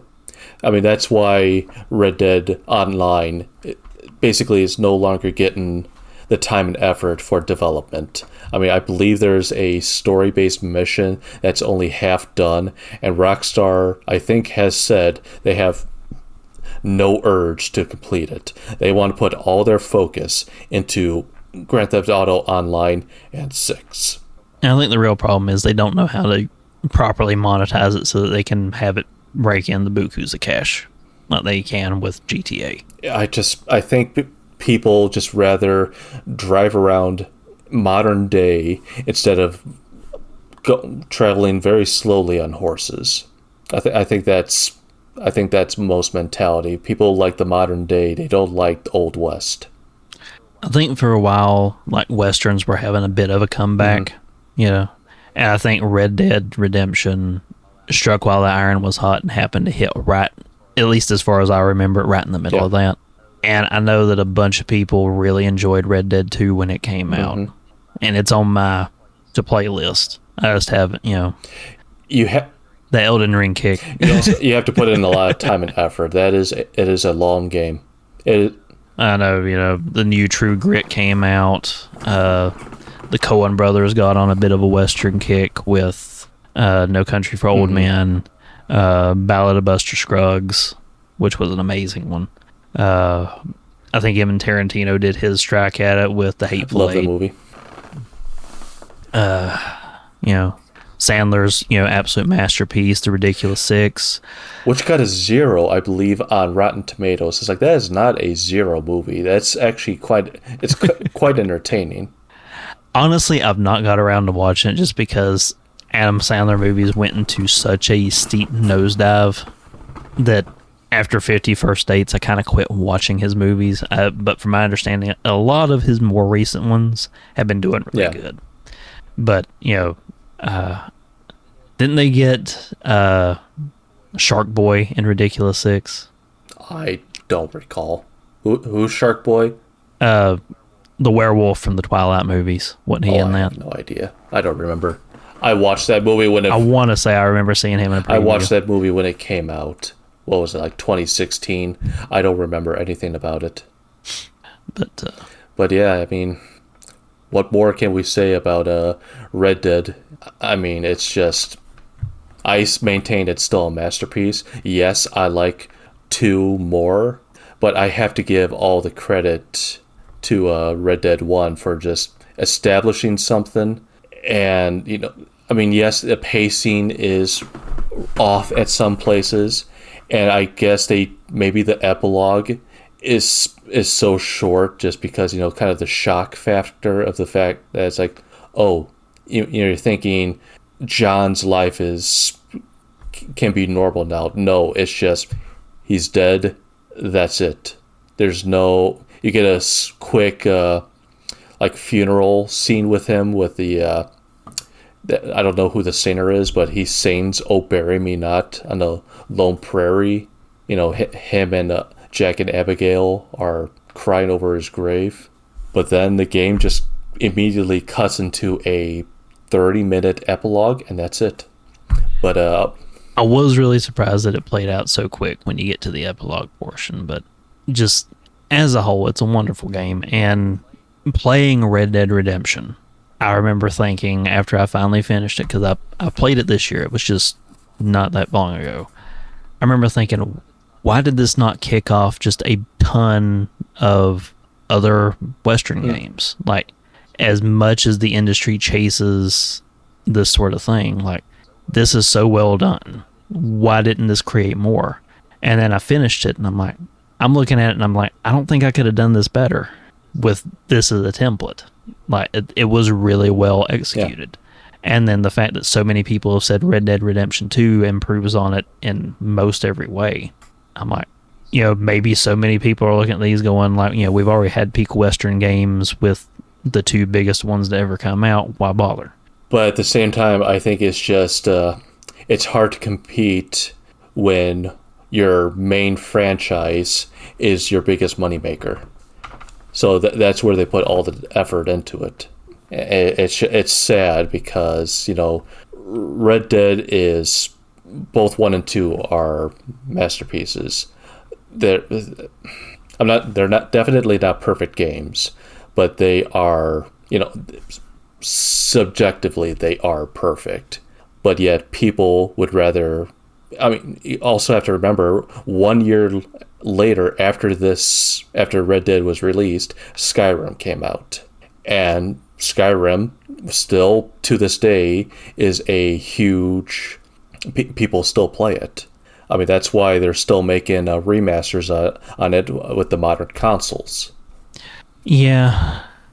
Skyrim has probably printed more money for Bethesda than anything ever will again for them. Yeah. So it's sad that people don't give Red Dead the time and effort. And I appreciate you got over your biases and actually gave this game a chance. And I love the fact that you think this is a great game. I just wish more people did. I think part of it was I didn't want to buy into the hype because I heard a ton of people praising things. And it took somebody who, that was actually like, you know what? Jeff's right every now and then. Maybe this is going to be one of those times. I'll give it a shot. And the fact that over the last 10 years, I have discovered a love for certain Western films and other Western properties. I've come around to Westerns now because I finally realized, it's not all John Wayne movies. So I guess that kind of just personal realization and love of the genre as a whole, like, okay, you know what? Everything's lining up. Turns out, thanks to Elden Ring, I know that not all open world games are terrible and boring. Let's give this a shot. Maybe Jeff won't steer me wrong. Well, so I love how my first official pick for this show was a game that you talked me into playing. And I love the fact that you think it's great. Yeah, I'm really glad that I went through with it. And anyone out there, if you have not played this, even after listening to all this and knowing, the spoilery story stuff, it's still worth checking out. Go to your local pawn shop. You can probably find a PS3 for less than $100.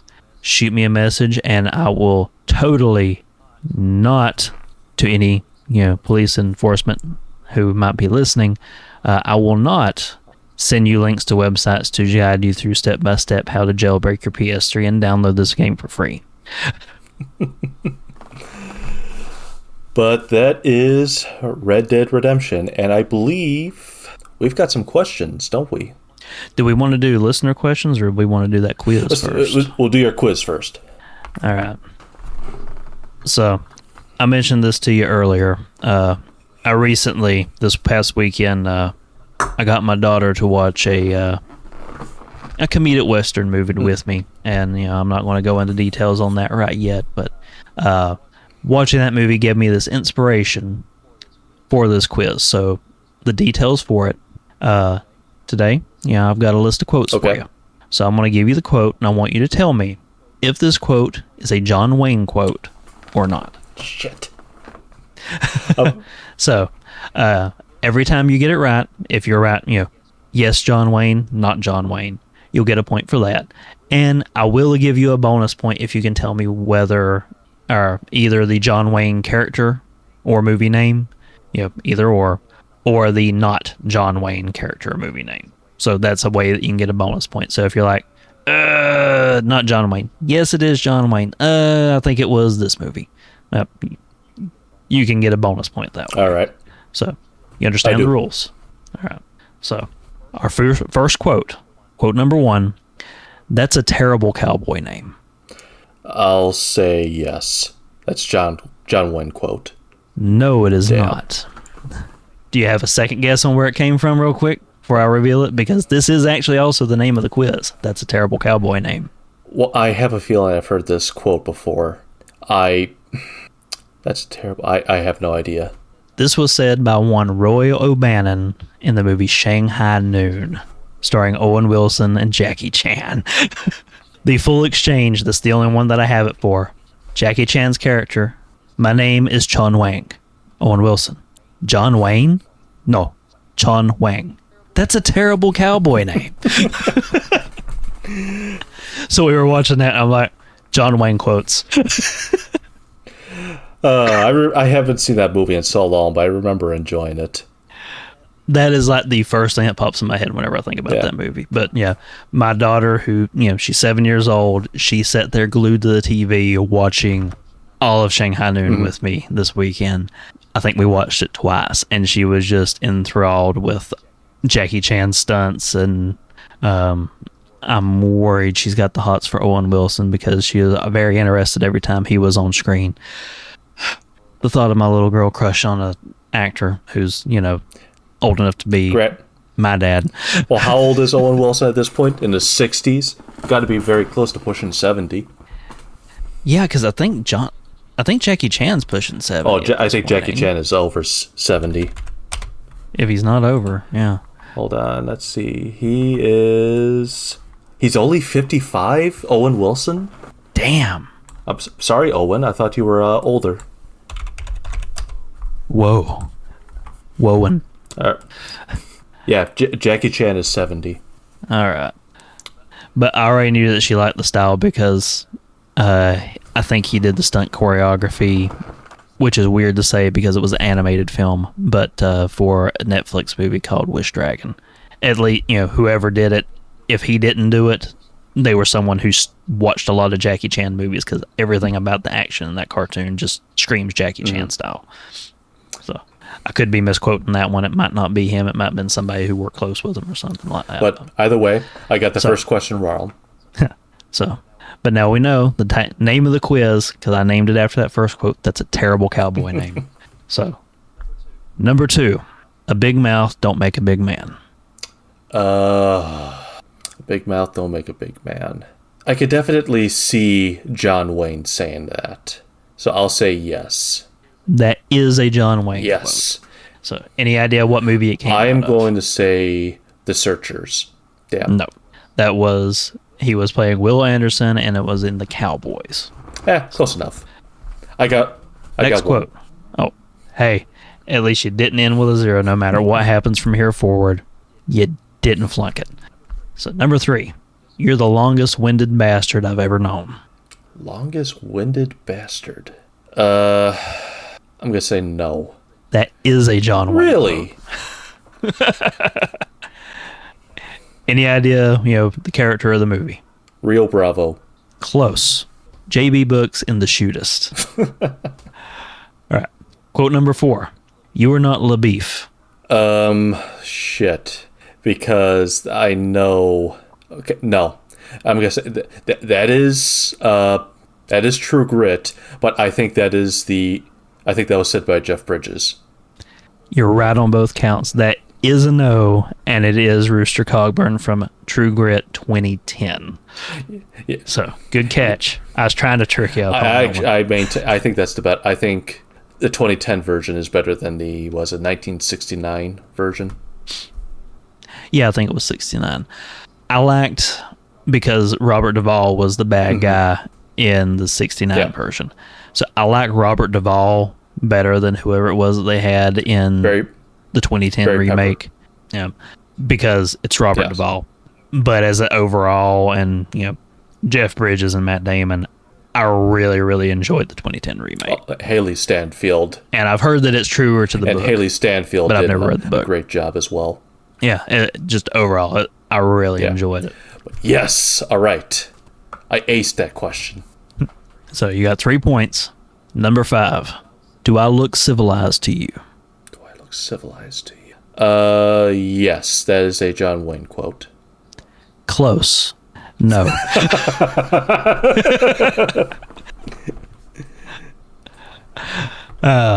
Any idea where it actually came from before I reveal? Say the quote again. Do I look civilized to you? Do I look civilized to you? I am going to say... I got nothing. That is actually a quote from John Wick in the movie John Wick. I just watched... Actually, no, I haven't seen the first one in a while. I just saw the second and third one recently. Now, fun fact about that movie, John Wick is called John Wick because Keanu Reeves could not remember the bland nothing title that they had put on the script. So every time he was doing interviews before the movie released, he was like, I'm working on this movie right now with these guys, John Wick, and they're like, Keanu, it's not called John Wick, it's called, and it's such a weird nothing title that's bland and no one would have noticed. But he called it John Wick so many times they just renamed the fucking movie. I think I heard this story as well. It's just like, well, everyone knows John Wick. I actually think it would not be as iconic if it was under a different title. But I want to try and talk you into doing those, all the John Wick movies because I just love them and there's so much I love about them. Hey man, I'm fine with doing an episode per movie or a movie per episode. So, moving along, number 6. You got 3 points right now. You take chances, my friend. Chances, my friend. Yes. Correct. You want to guess what movie? I am going to say... Damn it, what are some famous... The Searchers. He was playing Sheriff John T. Chance in Rio. No! I think you've guessed Rio Bravo twice already. The one time I didn't. That's how I get you. Damn it. I remember liking that movie. That was a good one. Quote number 7. Feel your hands, you son of a bitch. Feel your hand, you son of a... No, that's not John Wayne. Yes, it is a John Wayne quote. You want to guess where from? The Searchers. True Grit 1969. I got both True Grits in here, man. Good for you. So we got 3 more in here. Number 8. About time this town had a new sheriff. About time this town... No. Correct. That is not a John Wayne. Know where it came from? About time this town got a new sheriff. Why does that sound like Blazing Saddles? I didn't even think to do a Blazing Saddles quote in here. Man, this is a missed opportunity.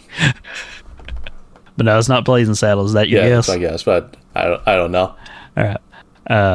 The Stranger in High Plains Drifter. One of the Clint Eastwood movies. The one I can never remember the title for. So, number 9. Darkness is your weapon, guns are mine. Darkness is your weapon, guns is mine. No, that's not John Wayne. Correct, that is not. And I know some people who are going to be super disappointed if you guess this wrong. You know where it came from. Darkness is your weapon, guns is mine. Man, I want to say Dark Knight Rises, but I know that's not it. Because the quote is, you think darkness is your ally. Darkness is your guns is mine. I have no idea. I can't. Roland Deschain in The Dark Tower. That is from the Dark Tower movie, not the books. I still have to say, Man, Tadpog's been doing the Dark Tower stuff for how long? And I haven't listened to a single episode. You haven't listened to any of them yet? I've never read the books. I have no urge to read the books. You don't have to read. That's why you listen to them talk about it, so you don't have to. It's the same problem I had with listening to Dalton and Jeremy talking about wrestling. I just gloss it over. I'm just like, yeah, one ear in, one ear out the other. I think I may have, I think we just lost a lot of our subscribers. Honestly, out of everything Stephen King's done, I got more enjoyment out of the Dark Tower series than any of it. Fun fact, I've never read a Stephen King book. Well, most of the time, like, you're familiar with the Stephen King drinking game, right? Oh, sure.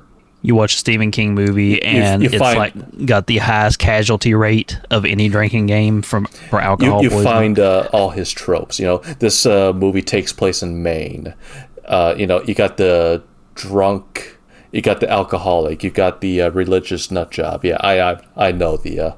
You have the handicapped child with supernatural abilities. Rednecks. Quick side tangent. What is your favorite Stephen King movie? Yes. Movie? The Mist. I actually I kind of have to give it to Maximum Overdrive. That is a fun, dumb movie. But The Mist was one of those instances where, like, they actually went to King with, like, hey, there's this thing that we want to change about the ending for the story, because it was based on one of his short stories. And Stephen King actually liked their ending better than what he had wrote, as opposed to when Kubrick did The Shining, and he hated that interpretation of it. And even though a bunch of people prefer Kubrick's version to Stephen King's original, even though I think Kane at this point has come around to the Kubrick version. I know that he was so unhappy with it, he actually did a TV miniseries where he had more control over it to do a more faithful adaptation. And it's boring. I've watched both. Yeah, it's just seeing the potential in something and bringing that out. But yeah, The Mist is a really good one, especially if you're like me and you have a enjoyment for Lovecraft. Oh, I saw them. There's a lot of Lovecraft. I saw The Mist, and I actually thought at the time, when the first time I saw it, I was like, what the hell ending is this? Since I've watched it then, it's just a matter of, it's just a big middle finger. That's all it is. I mean, I get why, but it's just like, it's just a middle finger. Well, here's the thought about it, because, spoilers for Mist, jump ahead if you don't want to hear this.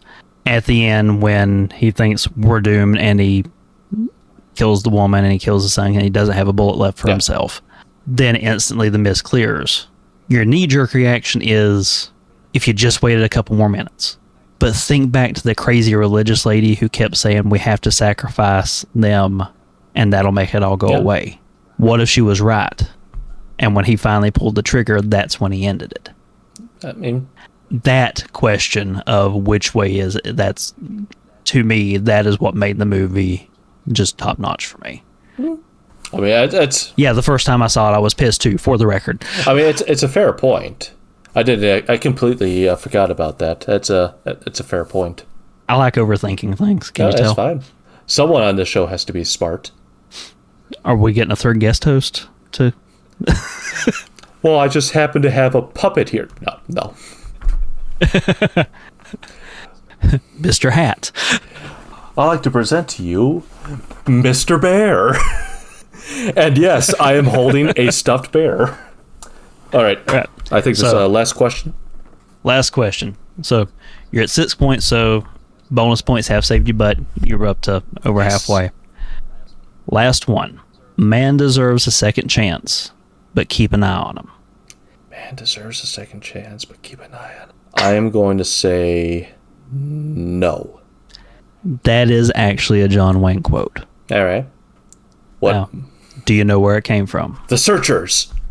I cheated on this one. From everything I can find, this is just a quote from John Wayne himself. It didn't actually come from a movie. So it was just an interview? I don't know if it was an interview or a book. I couldn't actually find the source, but every time I've looked at, tons of people reference him as saying it. I couldn't find the original source, but no one says it's from a movie. It's just a quote from John Wayne. So, you ended with 6 out of 10.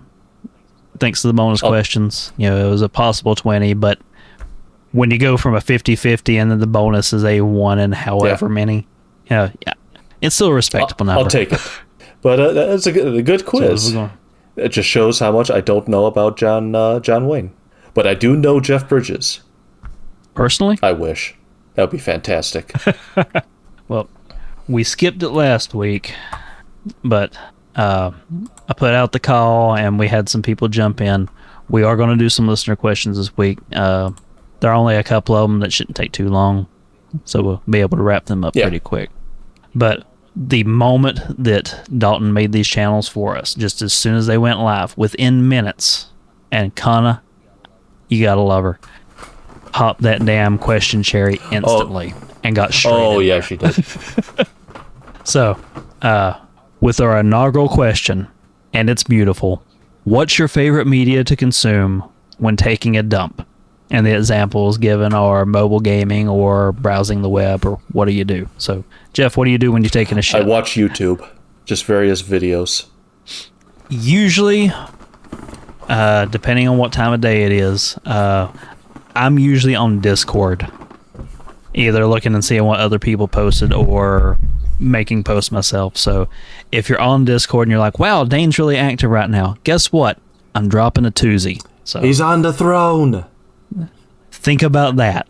But, you know, if I'm not on Discord, I'm also probably usually watching YouTube or listening to something like that, depending on what I was doing before I walked in there. So, next question that we had, Dalton himself. Are you ready for me to make you deep dive into the lore behind a sci-fi metal band?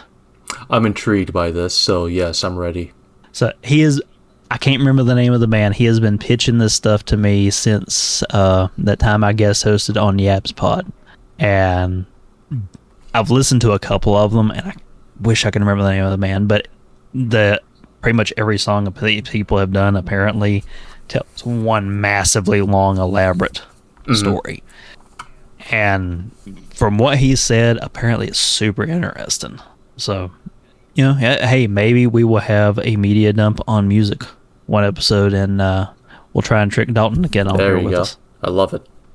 The next question we had from Kana: are we going to make Jeff play Muv-Love? Do you have any context for what Muv-Love is? Not a clue.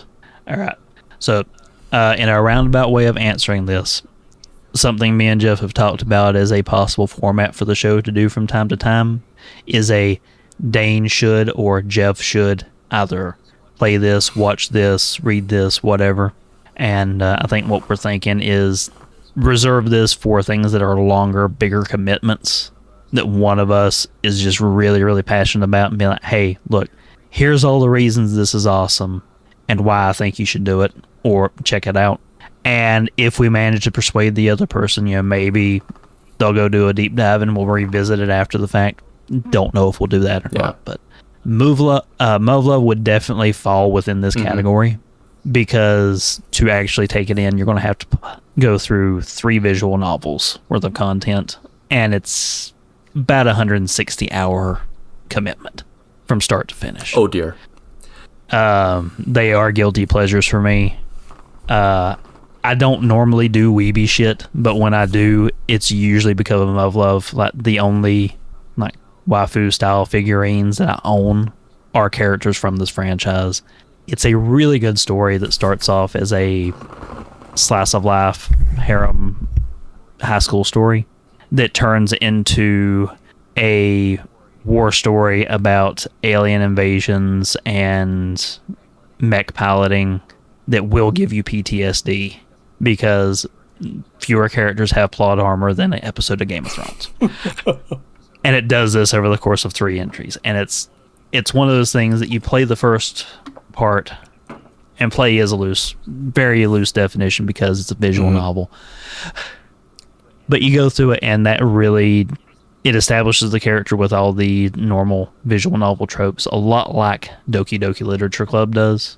And then the ending for each of them's arc takes that trope and turns it on its head in one way or another to reveal extra character depth. And then using that as a baseline as you go into parts 2 and 3, you're pre-established with the characters now in a different universe, in a different set of circumstances, and now the story is focused on humanity fighting for survival against alien invasion. And the lore gets really deep, and it's really interesting. It's hard to convey why it is without spoiling the whole thing, and it's really hard to justify the amount of time you have to sink into it, but it is a good one. We almost had Adam convinced. He started on it, but he couldn't actually finish through the first part to get to the parts where it really shows why it's so good. I don't know. I have a feeling that I wouldn't be able to convince to finish it as well. Dude, it's a hard sell, and I don't blame anybody for not going through it. But if you can, it is. If you're a visual novel nerd, it's definitely worth checking out. So, next up, Dalton asked, do you think the Western genre still has untapped potential when it comes to video games? I think we both, well, I agree at least that yes, there's still some untapped potential. The problem is, I don't think the developers are going to give it the time and day to allow people to see it, just because they seem to be focused on either modern day exploration like a GTA, or they're focused more on fantasy, Elder Scrolls, The Witcher, Baldur's Gate. I don't think it seems to me that I don't think Western is going to be ever fully realized. It's just going to be that very rare occurrence. Yeah, I'm with you. I think the potential's still there, but the problem and the catch is it really feels like, or at least that people believe, Westerns don't really have a place in the current market. Because, they had their heyday, and most people think, when they think of Westerns, they seem to think the older Westerns, that it's not something that's necessarily hip and popular. Fantasy is a really big one, and, the futuristic thing. There are still some examples out there, and I do think it has the potential out there. One I joked about earlier when we introed the actual topic, Westerado. It's an indie game that condenses the trying to find the guy who's your bounty by, talking to people, getting bits of information, and looking for the dude so you can have a shootout with them. And it's in pixel art. Fun little game. Go on YouTube, search Tom O'Regan Westerado. He did a hilarious video talking about it. That's how I found out about it, because he jokingly called it, Red Dead Redemption 2 for $20 when Red Dead first came out. It's obviously not that, but I think if people would find something about the Westerns more narrow than the Red Dead Redemption games, because they are really, really broad and cover a large spectrum, narrow in on a specific thing about it and or explore that, I think that there is some more things. I think another issue is it's going to be very difficult to get a straight Western game when there is a Western game that came out recently called Evil West, but apparently the gimmick with that game is, I think it's also it's kind of like if a Western merged with Diablo. I hadn't heard of that one. Another one that I remember hearing was Weird West. And when I first heard about it, my first thought was someone was making a Deadlands computer game.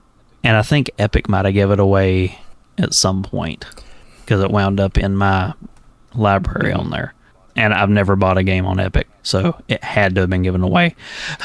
I don't know. I think it's just going to be difficult for developers to put time and effort into a true Western and expect results, because I think just too many people are just going to think Western, it's going to be like a spaghetti Western, or they think there's just going to be some silly gimmick to it, and not just actually think it is a proper drama.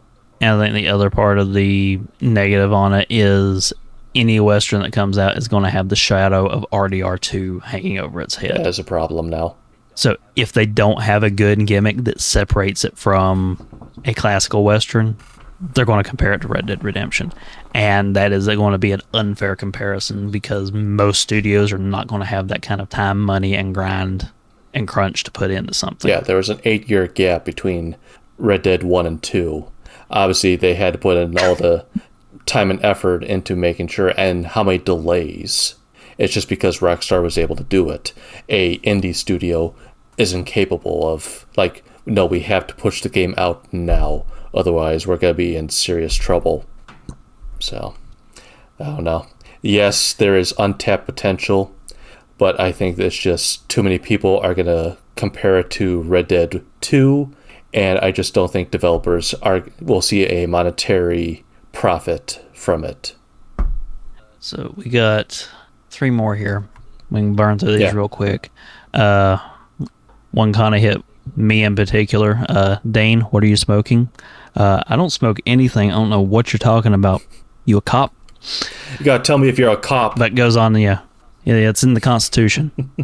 But obviously, not talking about that sort of thing. Kind of knows that I used to make tobacco pipes. I've sent one to Ian over at Tadpog that I made, and occasionally I enjoy some pipe tobacco. That's the only thing I put in my pipe, if you're a cop. But lately I haven't really been smoking my pipe that often. I refuse to smoke in the house. I refuse to smoke in my car. But when I do, I've had Cornell and Deal Piccadilly, which is a Virginia Perique blend. And the other one is actually one that Kana sent me because I got a care package of various pipe tobaccos, which was, I forget who makes it, but it's a bullseye flake. So it comes in these little coin-sized discs of rolled up tobacco, and it goes from one thing to another as it goes in. So when I've been smoking a pipe, those are the two that I've been gravitating towards. So, and follow-up question was also, what are you drinking? We did cover that earlier. It is drunk now, so now I'm drinking nothing. I still have a little bit of water left. So next question, also from Kana. Do you prefer American Westerns, example, Tombstone, or Italian Westerns, such as The Good, Bad, and the Ugly? So Jeff, which one do you prefer? Because Tombstone is a great movie. I mean, The Hateful Eight. There are a lot more American Westerns I enjoy more, even though I do love The Good, Bad, and the Ugly. Yeah, I think American Westerns kind of fall into 2 eras for me. You've got the older era and then the more modern ones, which almost feel like commentaries on the genre as a whole. Mm-hmm. And that's sort of the camp that I fall into, mostly the newer Westerns. Tombstone was a good one. I think my favorite one of all time growing up, and I still swear this counts, was Maverick. Oh, absolutely. It wasn't a Western in the classic sense because you're following a guy who's, gambling. And some people might not like Mel Gibson, but he was in a movie recently a couple years ago with Mark Wahlberg and Will Ferrell. So apparently we have, as a society, decided to forgive Mel Gibson, and it's okay to watch his movies again. Well, I think there's even a movie even more recent than that that's on Netflix right now. I think came out in the last year or two, where he's a DJ, and apparently there's like some sort of a ransom thing. I haven't watched it. I don't recall who else is in it, but I just know he's a disc jockey. I don't think I've seen that one. The reason I called out, I think it was Daddy's Home 2. The reason I called it out was that was just the first time that I saw him on a movie poster in forever. And I'm like, wait, they're letting him in movies again? Well, sure. They did Expendables 3. But, I'm on the American Western side too. But yeah, the Eastwood, spaghetti Westerns were not bad. Especially since they inspired a lot of things that I enjoy later on. Agreed. And then final one of the night, and I think this is the one that has the most interesting possible answer. So other than TSMP production shows and Tadpog, what are some podcasts we should be listening to? Well, as I stated in the Steam Machine podcast, if you're interested more on the lore of Mass Effect, I would definitely listen to the Mass Effect Lorecast. But the production, I think it's like a robot radio. They do all sorts of different lorecast, Fallout, Elder Scrolls, The Witcher, Harry Potter. So if you want to learn more about the behind, not behind the scenes, but like the stuff that you don't really you don't read, but there's stuff behind it, check them out. there I have too many podcasts to listen to. I mean, Super podcast I listen to, which is kind of like this. It's just people just bullshitting about video games. Beer Me a Movie. That's another good one I listen to. The Experience Grind podcast. I mean, I could go on and on, but I think I've named some pretty good ones. So non-TSMP and Tadpog. Well, I mentioned last episode because they inspired my whole tendency towards quizzes. If you are at all interested in tabletop stuff, Flip the Table is still out there and available. They did finish the run several years back, but they were reviewing games that were old licensed games when they were playing them.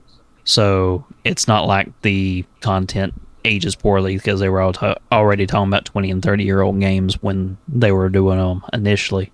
And it's like Mystery Science Theater 3000 for board games.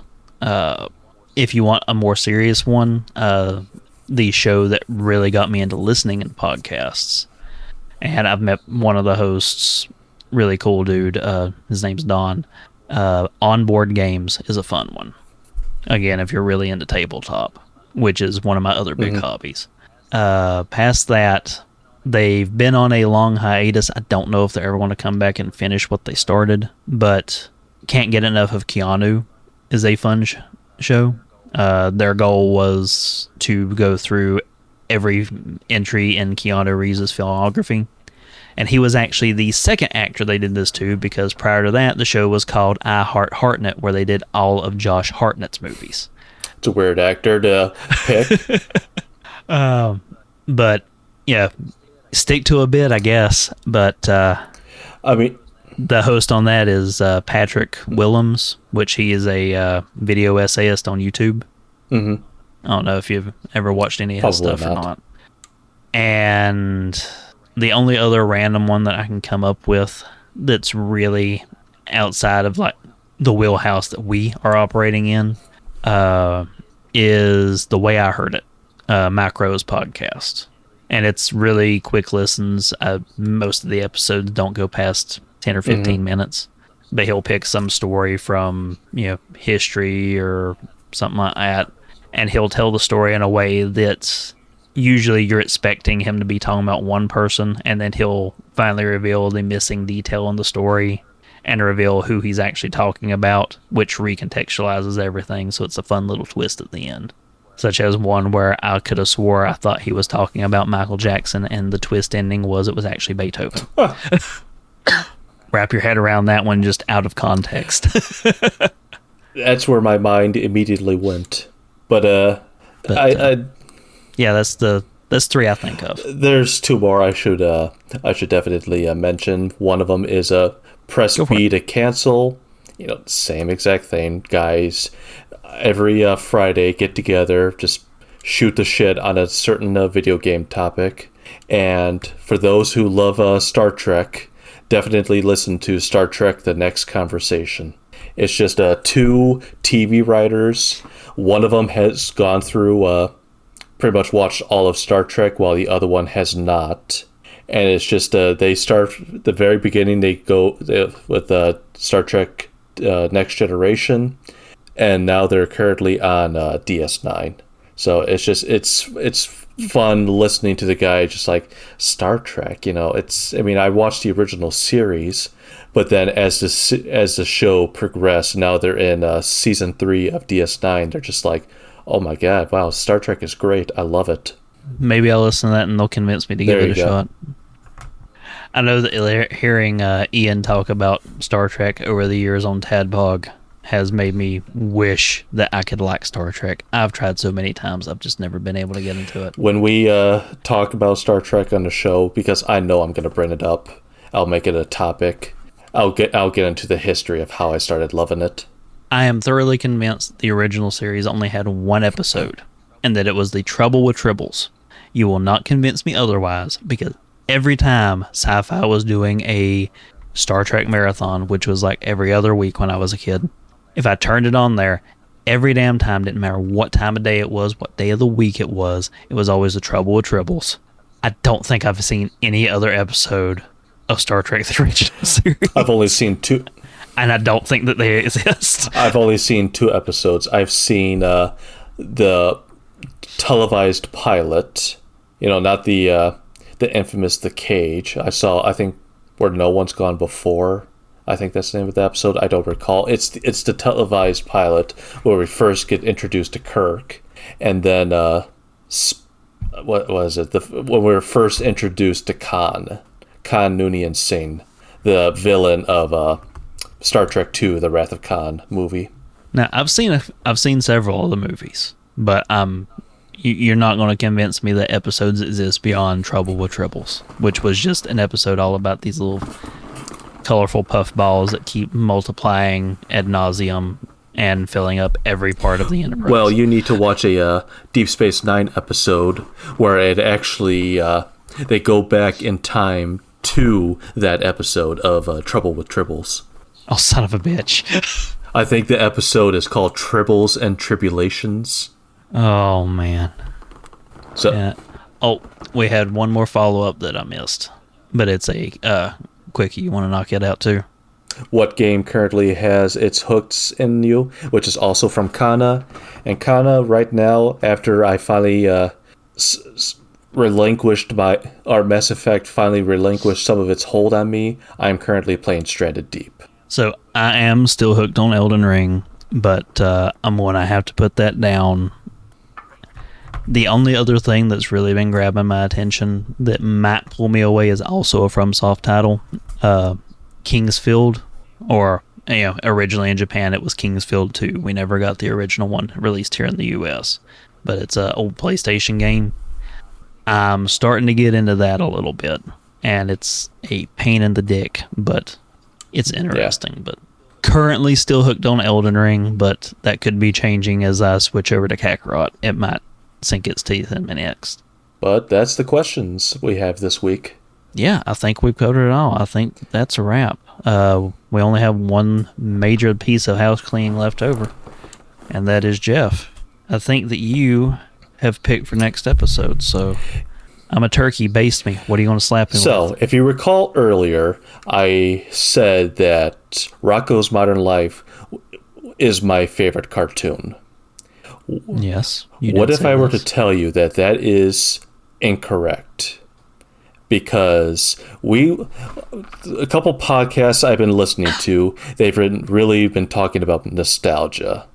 Talking about your childhood. Well, Dane, next episode, I want us to travel into my childhood, and I want us to talk about Speed Racer. Speed Racer, wow. That is a deep pull. I haven't watched that show in decades, man. Well, I definitely want us to talk about the anime, and if we have the time, I definitely want you to watch the movie as well, the Wachowski movie. It is the anime is streaming on YouTube, so it's easy to find. It's if you want to do the movie as well, we can. But I just want to focus on the anime.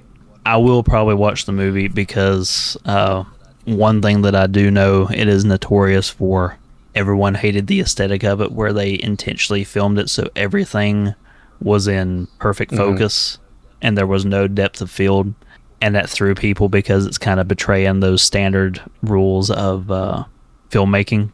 But I'm going to watch me a couple of episodes, and I'll probably watch that movie too, and we'll come back and we will be talking about Speed Racer. Hell yeah, man. I look forward to that. We're going to be going into my childhood.